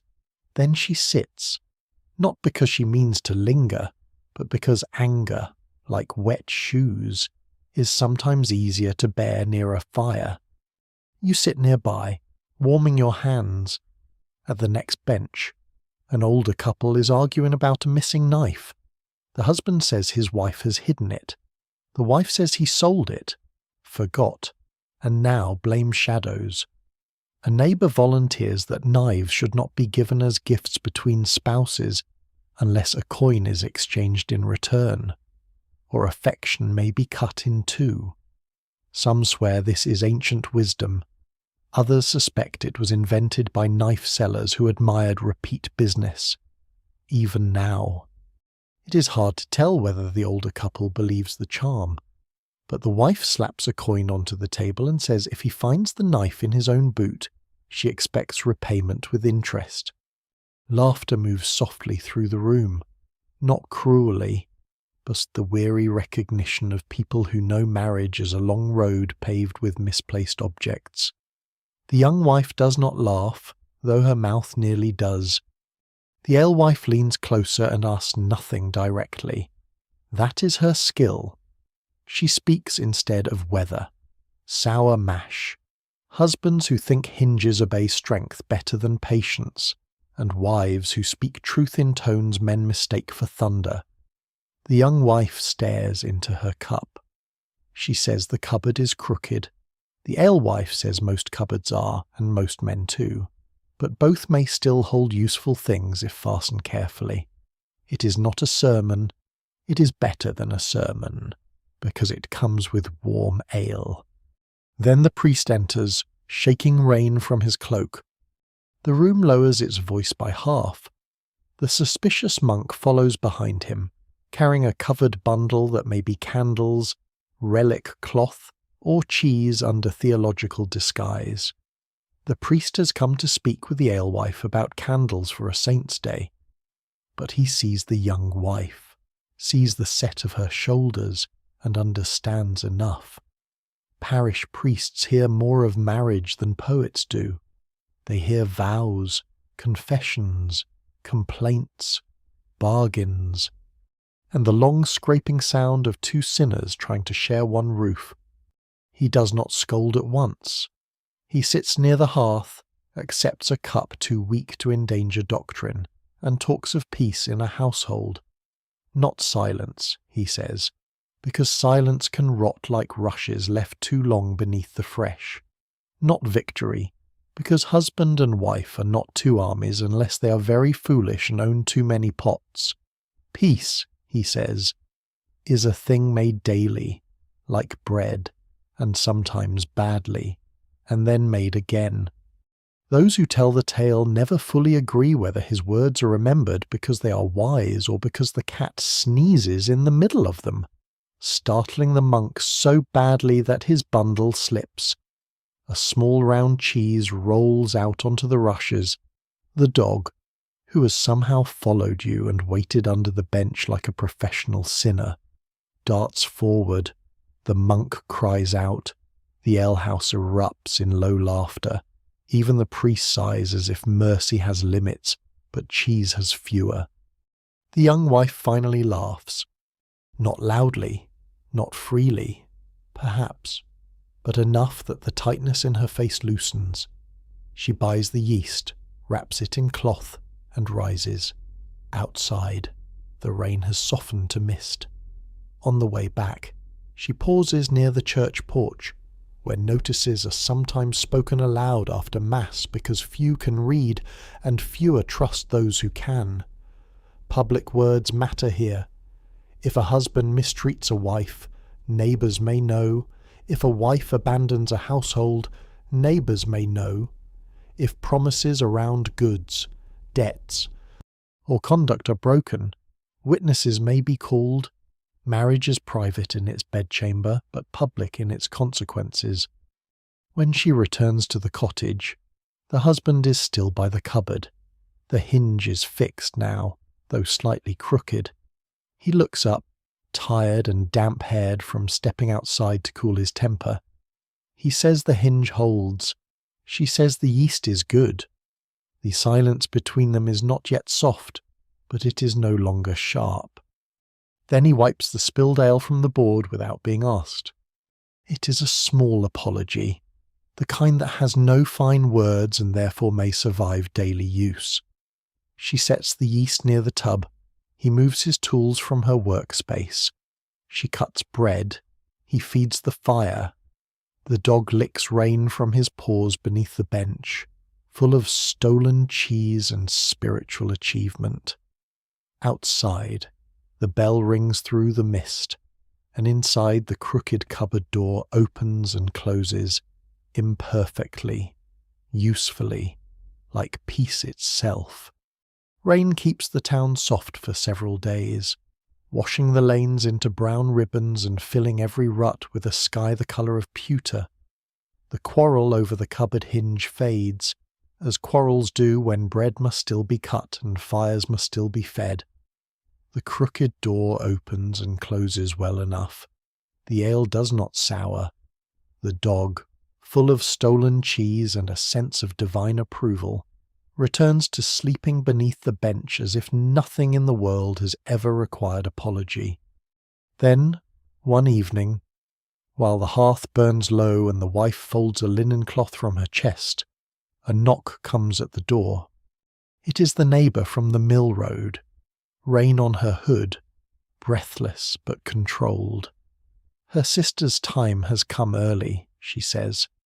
The midwife has been sent for, but another pair of steady hands is needed. The young wife looks once toward her husband. He nods before she asks, and rises to fetch her cloak. This, too, belongs to marriage, not only the bed shared privately, but the whole web of households where women answer women in the difficult hours.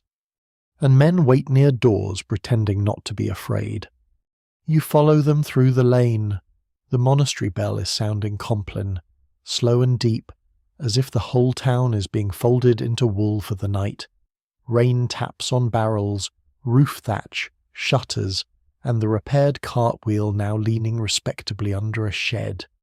At the neighbour's house, beeswax candles have been lit. Not many, but enough to soften the chamber. Their golden light trembles over low beams. A stool, a basin of warmed water, folded cloths, a knife set near the hearth, and bunches of herbs hanging from a peg.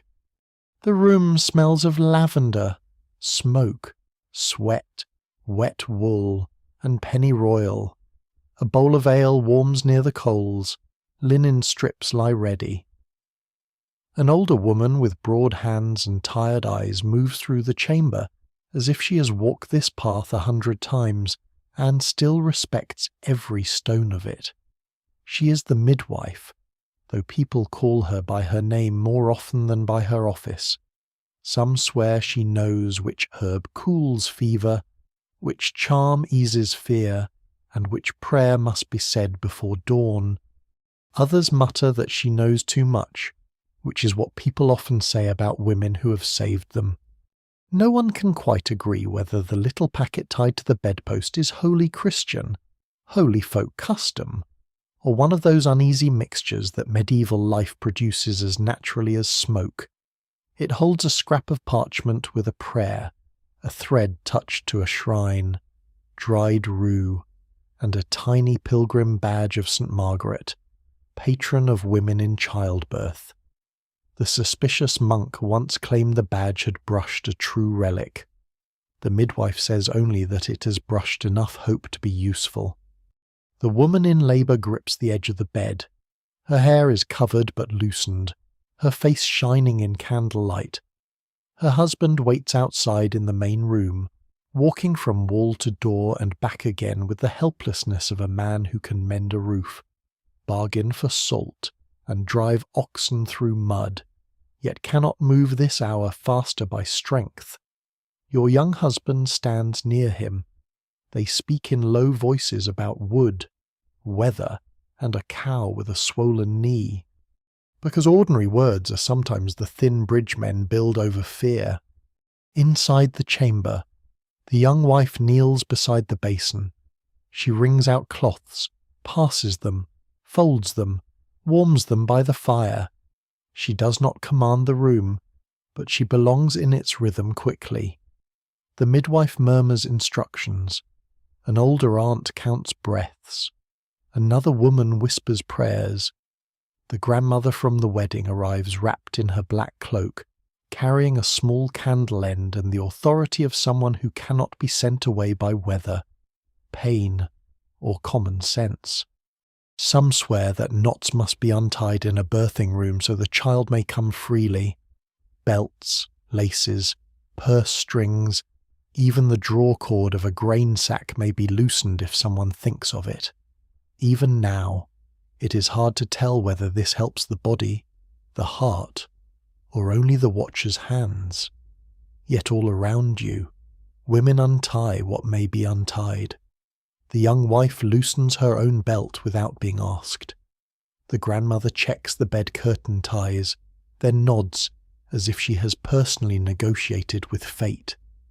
The hours lengthen, rain becomes mist, the bells fall silent, and time is counted instead by candle stubs, low prayers, fresh water, and the midwife's calm voice. The woman groans, rests, grips, breathes.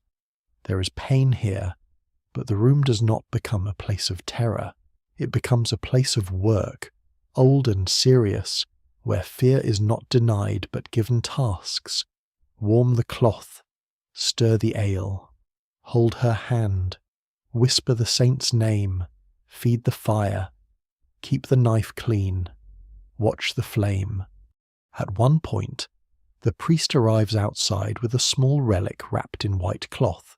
He does not enter the chamber fully, but the midwife accepts the blessing at the threshold. The young wife glances at the relic, then at the herb packet, then at the woman on the bed. You see in her face the truth of married life in this world.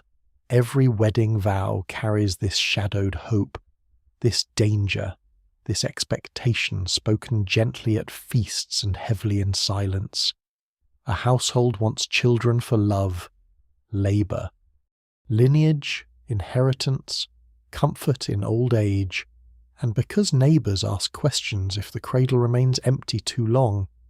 Those who tell the tale never fully agree whether a woman longs for a child because her heart calls, because kin press her, because land must pass somewhere, or because all these voices become one voice after a while. The young wife says nothing. She only presses a damp cloth into the labouring woman's hand and stays. Near dawn, when the candles are low and everyone's eyes have become hollow with waiting, a thin cry rises in the chamber.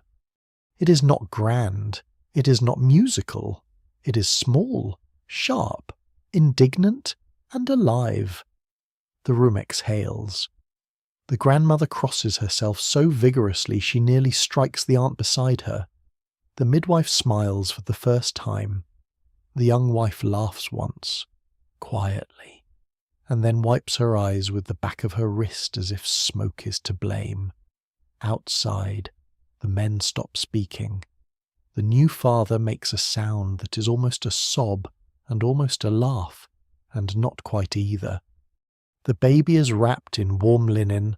A charm against the evil eye is murmured over the cradle, though the priest would prefer the proper baptismal urgency to come first.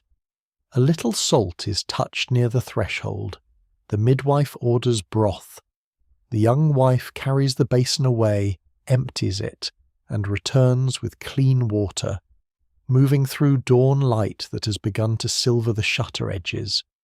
As you step back into the main room, the church bell rings prime. The husband looks at his wife, and she looks down at her own hands, red from work, warm water, and the night's long tending. No child of theirs lies in the cradle, not yet. Perhaps not for many months, perhaps by God's timing and not by gossip's calendar, but something has changed in how they stand beside one another. He takes her wet cloak from her shoulders. She lets him, the dog, who's waited under the table with surprising dignity, sniffs the air, hears the baby cry, and decides this new creature is unlikely to share cheese. Morning enters slowly. Smoke climbs. The candles die down. In the chamber beyond, women murmur over the mother and child. You warm your hands by the hearth and understand that medieval marriage is never only two people under one roof. It is cradle, prayer, herb, fear, neighbour, bell, blessing, and the fragile cry that makes everyone in the house go still. The birth house remains warm in your memory for many days afterward. The low candlelight, the midwife's steady hands, the first thin cry at dawn, the young wife's red fingers wrapped around a basin handle. Yet medieval life rarely lets one bell finish ringing before another begins. Joy and grief live close together here, separated by walls of wattle and daub, by a lane of mud, by the turning of a key in an iron lock.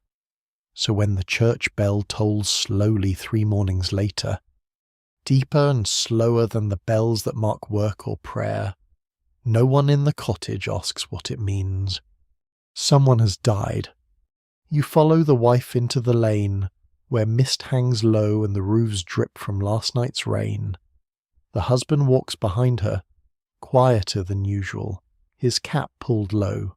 The dog comes too, but even he seems to understand that this is not a morning for theft, though he keeps one eye on a boy carrying a basket of bread because virtue has limits. At the far end of the street, near the house with the leaning shutter, neighbours have gathered. A widow stands in the doorway. She is not old. That is the first thing you notice. Her veil is dark, her face pale, her hands folded so tightly that the knuckles show white. Her husband, a tenant with 2 narrow strips in the north field and a reputation for fixing barrels badly but cheerfully, has died after a fever that took him in 5 days. Some swear the fever came from foul air rising out of the marsh. Others say he drank from the wrong ditch, angered a saint by missing mass, or was simply unlucky in the season when damp gets into the lungs and refuses to leave. Even now, it is hard to tell whether people seek causes because they believe them or because randomness is too cold to hold. Inside, the dead man lies covered. Beeswax burns near his head because the family has saved a little for a proper passing. Rosemary has been tucked near the cloth. A bowl of water sits by the door, and several neighbours touch it when leaving, murmuring prayers. No one can quite agree whether this keeps death from following them home or merely gives trembling hands something to do. The priest comes and goes with solemn words. The suspicious monk appears as well, offering to say prayers for a small gift, and the widow looks at him with such tired clarity that he lowers his price before finishing the sentence.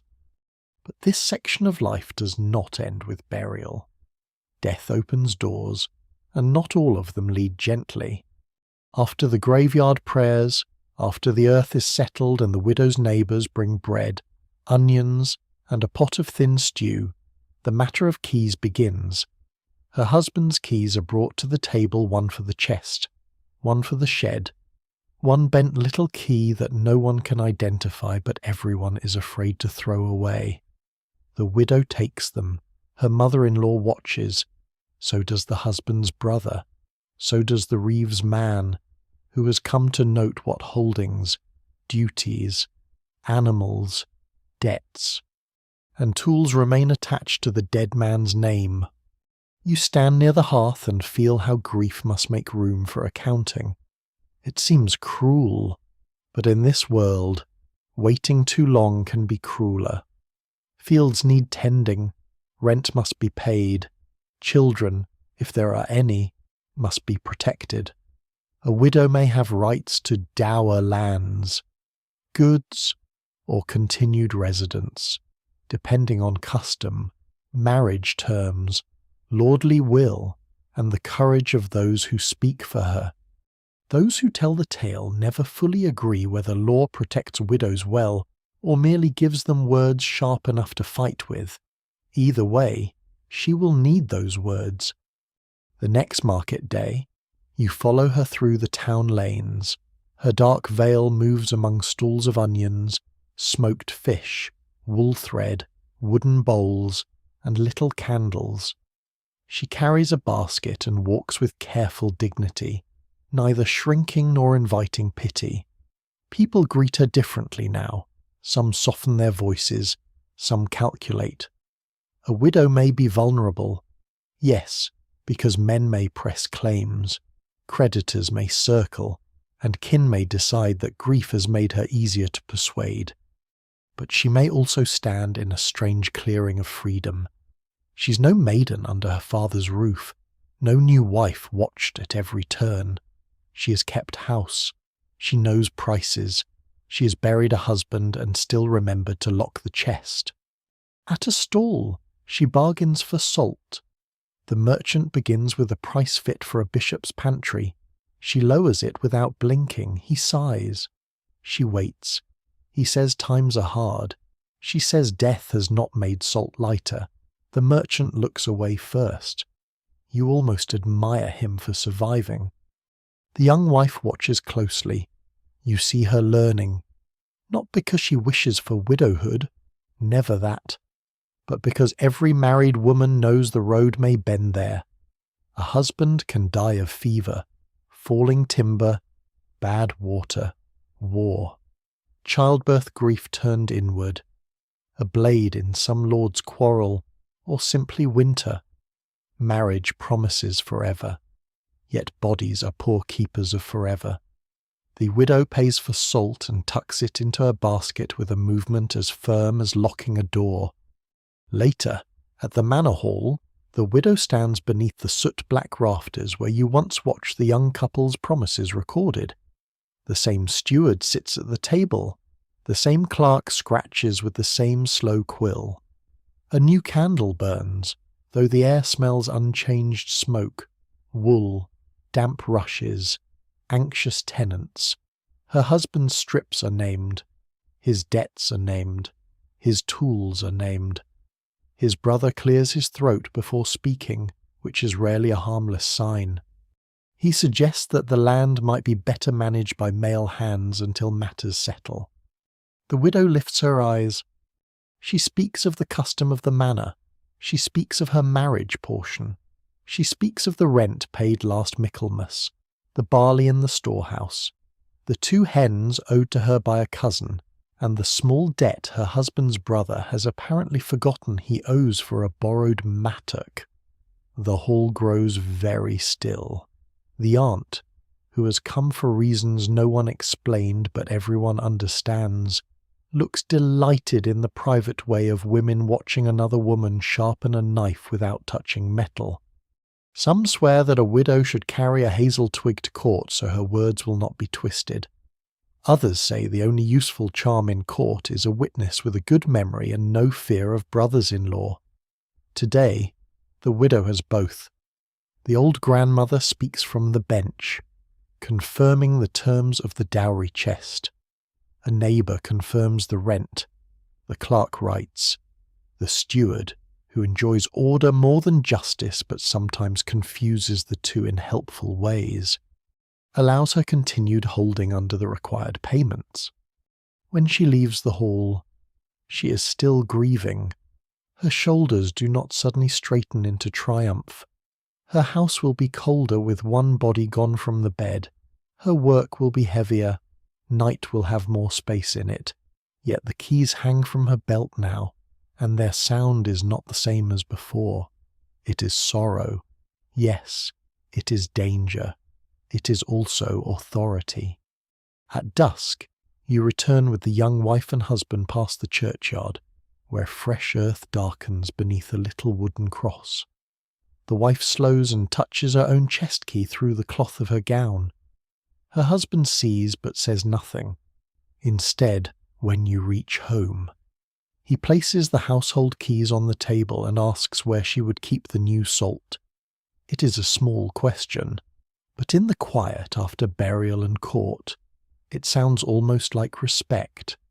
Outside, the bell fades. Inside, the fire catches, the widow's dark veil, the manor record, the iron keys, and the cold market lanes remain with you like images painted in smoke. Marriage may join lives, but death tests what that joining leaves behind: grief, goods, memory, custom, and sometimes, unexpectedly, a door opening where everyone expected only a wall. The next road rises away from the town after a night of hard frost. You leave the cottage before sunset with the young husband, the young wife, the aunt, and a small company of neighbours summoned to carry goods, messages, and opinions toward the keep on the hill. The widow remains behind in the market lanes, her keys at her belt, her grief folded into work, and you think of her as the town gate shuts softly behind you.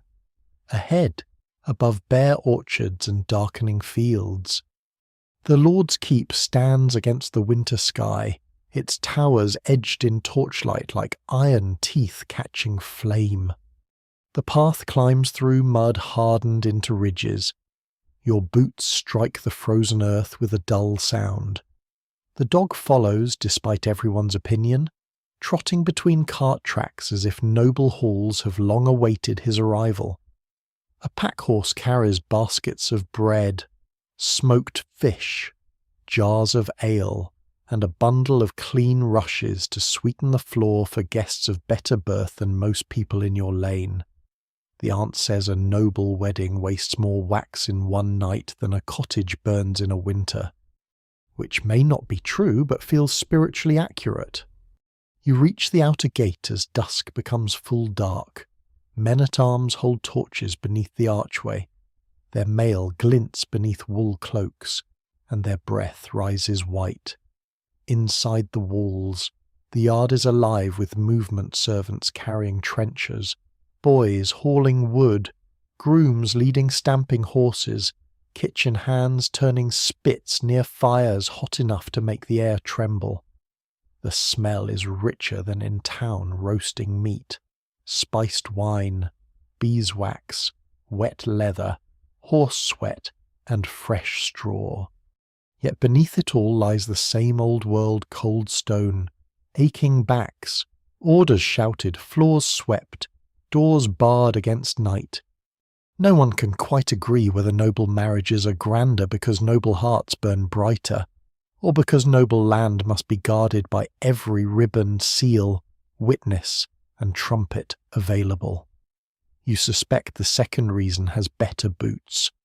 Tonight's marriage is not between two village households balancing hens and blankets. It is between families with names carved into charters, fields measured in villages, rights over mills, tolls, woods, fisheries, and roads. A bride may bring manners instead of linens. A groom may bring alliances instead of a share in an ox team. Yet when you see the bride step down from her litter, pale beneath a fur-lined mantle, you remember the young wife by the cottage hearth and understand that fear wears silk as easily as wool. The hall within the keep is vast compared with the houses below, though still smoky, draughty, and full of people pretending not to be cold. Tapestries hang along the walls to soften stone and display ancestors, hunts, saints, and beasts whose shapes may owe more to imagination than zoology. Fresh rushes have been strewn over the floor, mixed with lavender, meadow sweet, and rosemary. Some swear rosemary at a wedding sharpens memory, so the vows cannot be conveniently forgotten by powerful men. Others say it mainly discourages fleas. Even now, it's hard to tell which blessing people value more. You stand near a pillar, close enough to see the noble bride's gown, deep indigo wool trimmed with fur, sleeves long and graceful, a girdle worked with metal studs, her hair hidden beneath a fine veil that glows in candlelight.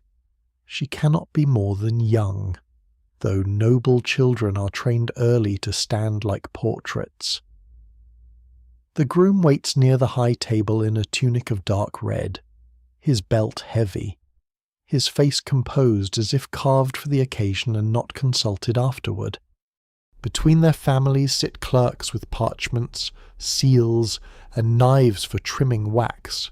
In their hands, marriage becomes land made legible. The priest speaks, but so do the lawyers, stewards, fathers, uncles, and men whose authority seems to increase with the size of their sleeves. The marriage contract names dower rights, inheritance, wardship, obligations, lands to be held if one dies before the other, and what shall happen if no child is born. The words are dry, yet they pass through the hall like weather over fields. Whole villages may feel the result of these clauses, a miller's toll, a widow's rent, a woodcutter's right to fallen branches. Such small lives may bend beneath a noble union made by torchlight.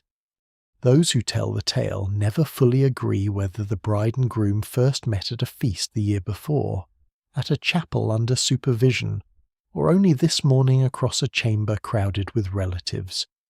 They look at one another as polite strangers who have been handed a kingdom of expectations and told not to drop it. You think of the village bride's hand trembling under the ring. Here, too, hands tremble, though jewels distract the eye. The noble ring shines brighter, set with a stone the colour of winter water, but the finger it touches is just as cold. The vows are spoken before the chapel door within the keep, because even among nobles public witness matters. Torches burn in iron brackets. The priest's Latin rises toward painted beams. A relic is brought forward in a silver case, more convincing than the suspicious monk's cloth bundle. Though silver does not automatically make heaven less complicated. Some swear the relic is a bone of St. Agnes and grants peace to brides.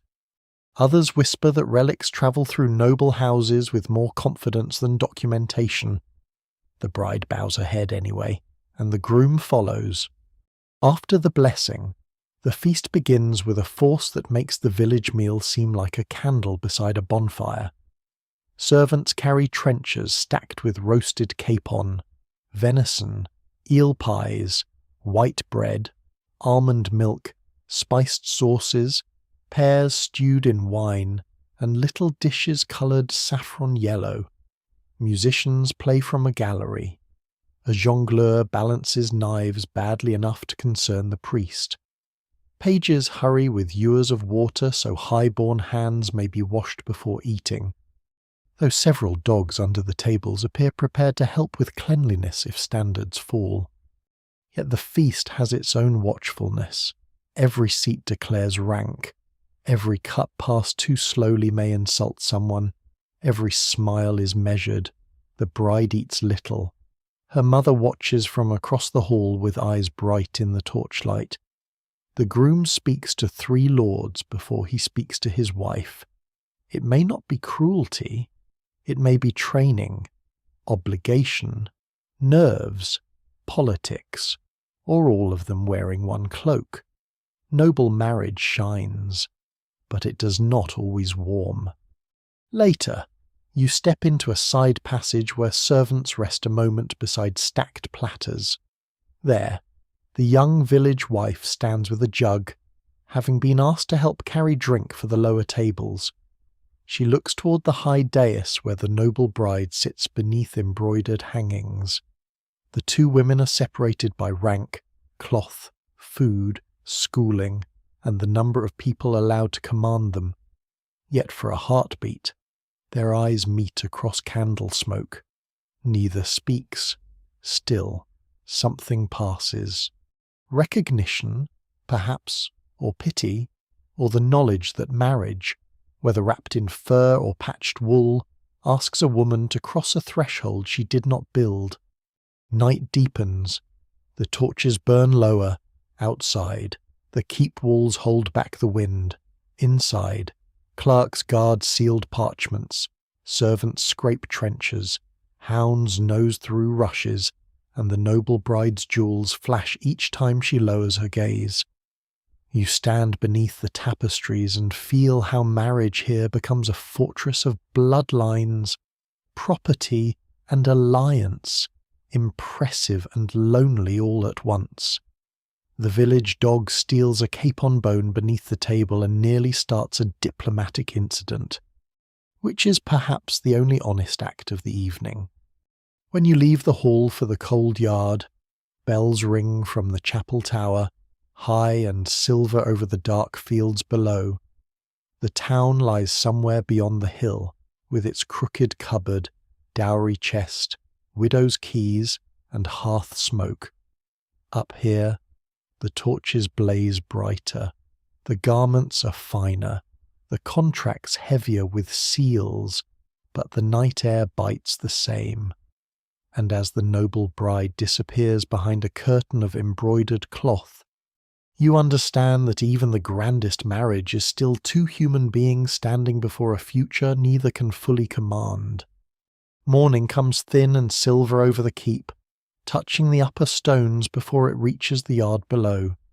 You wake in a corner of the servants' lodging, wrapped in your damp cloak, with rushes crackling under your shoulder and the smell of last night's torches still clinging to your hair. Somewhere beyond the wall, a rooster declares himself Lord of Dawn with the confidence of a creature who owns nothing and wakes everyone. The dog is beside you, naturally, sleeping on a stolen scrap of wool as if noble hospitality exists solely for his comfort. The keep is quieter now, but not peaceful exactly. Great houses do not sleep late after weddings. They merely change their noise. Servants sweep rushes from the hall, gathering bones, crumbs, wilted herbs, and the small disasters left by celebration. A boy carries a bucket of ashes. A kitchen woman scrapes trenchers into a pail for pigs who will never know how close they are to courtly life. Near the chapel, beeswax candles burn down in shallow pools, and the priest speaks with a clerk about sealed parchments, dower rights, and the inconvenient fact that wax always cracks when important men are watching.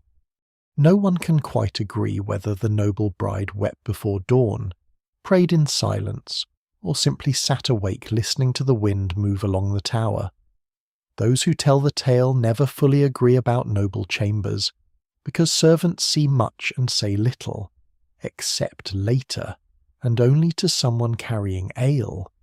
You see her only briefly, crossing the yard beneath a fur-lined cloak, her veil drawn close, her face pale in the cold. The groom walks beside her, formal but gentler than last night, offering his arm where the stones are slick. She accepts it. It is a small kindness, no louder than frost melting from a roof tile. Soon, your little company descends from the keep road toward the town. The young wife carries an empty jug and a bundle of leftover bread wrapped in cloth. The young husband carries kindling and a borrowed tool. The aunt carries nothing visible, which does not prevent her from carrying judgment in abundance. The dog trots ahead, then falls back, checking whether anyone has died of generosity and dropped meat.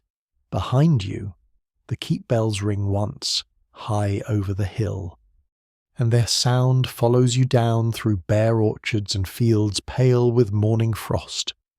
The world below seems humbler after the noble hall, but also warmer, because it is known. There is the hedge where snow caught in the thorns. There is the shrine with ribbons and pilgrim badges stirring in the breeze. There is the market road, rutted and shining with ice. There is the repaired cart rolling at last, though its owner still looks prepared to blame the wheel for future sorrows. A woman passes with a basket of eggs tucked under straw. A shepherd boy drives sheep toward the common pasture, muttering as one ewe attempts to become a legal problem in a neighbour's field. Some swear that if you return from a wedding by a different road than you came, luck will not find old quarrels waiting at your door. Others say it is simply wise to avoid the worst mud. Even now, it is hard to tell whether the aunt chooses the lower path for superstition, strategy, or because she enjoys making everyone walk farther before breakfast.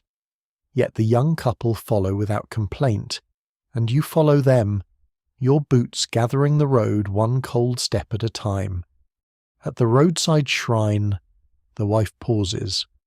The candle she left before has burned nearly to nothing, a small curl of blackened wick in a cup of wax. She touches the stone beneath the weathered saint, then adjusts a ribbon that has come loose from the thorn branch. The husband waits. He does not hurry her. This has become one of his better habits. The dog sniffs the base of the shrine and is warned away from holiness with a quiet hiss. By the town gate, the porter recognizes you and asks whether noble food tastes better than village food. The aunt answers that it tastes better because someone else pays for it. This is received as wisdom. Inside the walls, life is already turning bakers drawing loaves, smiths waking coals, women carrying buckets, children chasing one another between puddles, a monk arguing over candle prices, and the widow crossing the market square with her keys at her belt. She nods to the young wife. The young wife nods back. There is a whole lesson in that small exchange, sharp and soft together. When you reach the cottage, the hearth is grey with banked ash but alive beneath. The wife kneels and opens it with the iron tongs. The husband sets down the kindling and breaks the smaller sticks for her. The crooked cupboard waits with its new hinge, still imperfect, still holding. The chest sits near the wall, lock turned inward. The salt pouch hangs from a peg. The ale tub smells honest. Damp wool waits to be dried. Bread waits to be cut. The day waits with both hands open, asking for labour. And this, at last, is marriage as it settles. Not only the vows at the church door, not only the feast, the bedding songs, the noble contracts, the widow's keys, the child's cry, the quarrels, the road, the relic no one fully trusts, or the aunt's endless campaign against foolishness. It is all of them, folded together like linen in a chest. It is work beside warmth, duty beside tenderness, public promise beside private patience. It is two people learning where the other keeps fear, hunger, pride and hope. The wife cuts bread. The husband pours thin ale. They eat near the hearth while morning strengthens beyond the shutters.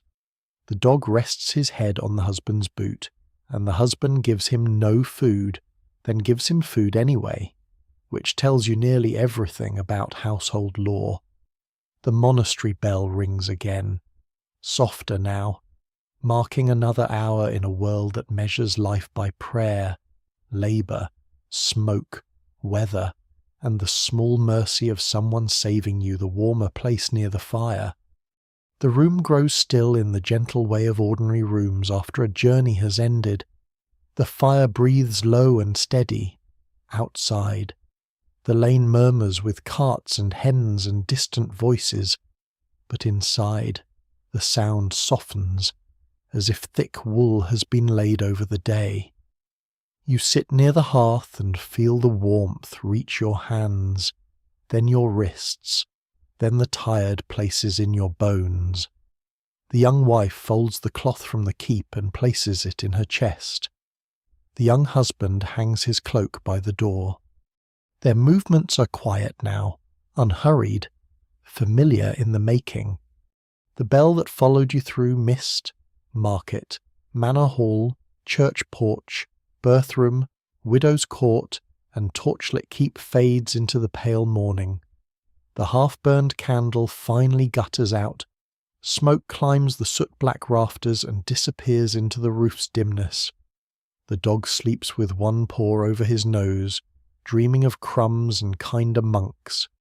No one speaks for a while, and nothing asks to be solved.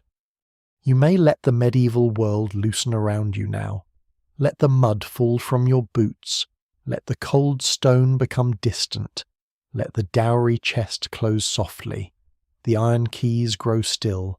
The rushes settle. The wool blankets warm. The last candle glow behind your eyes. Somewhere far beyond the town wall, frost lies on the fields, but here the fire holds.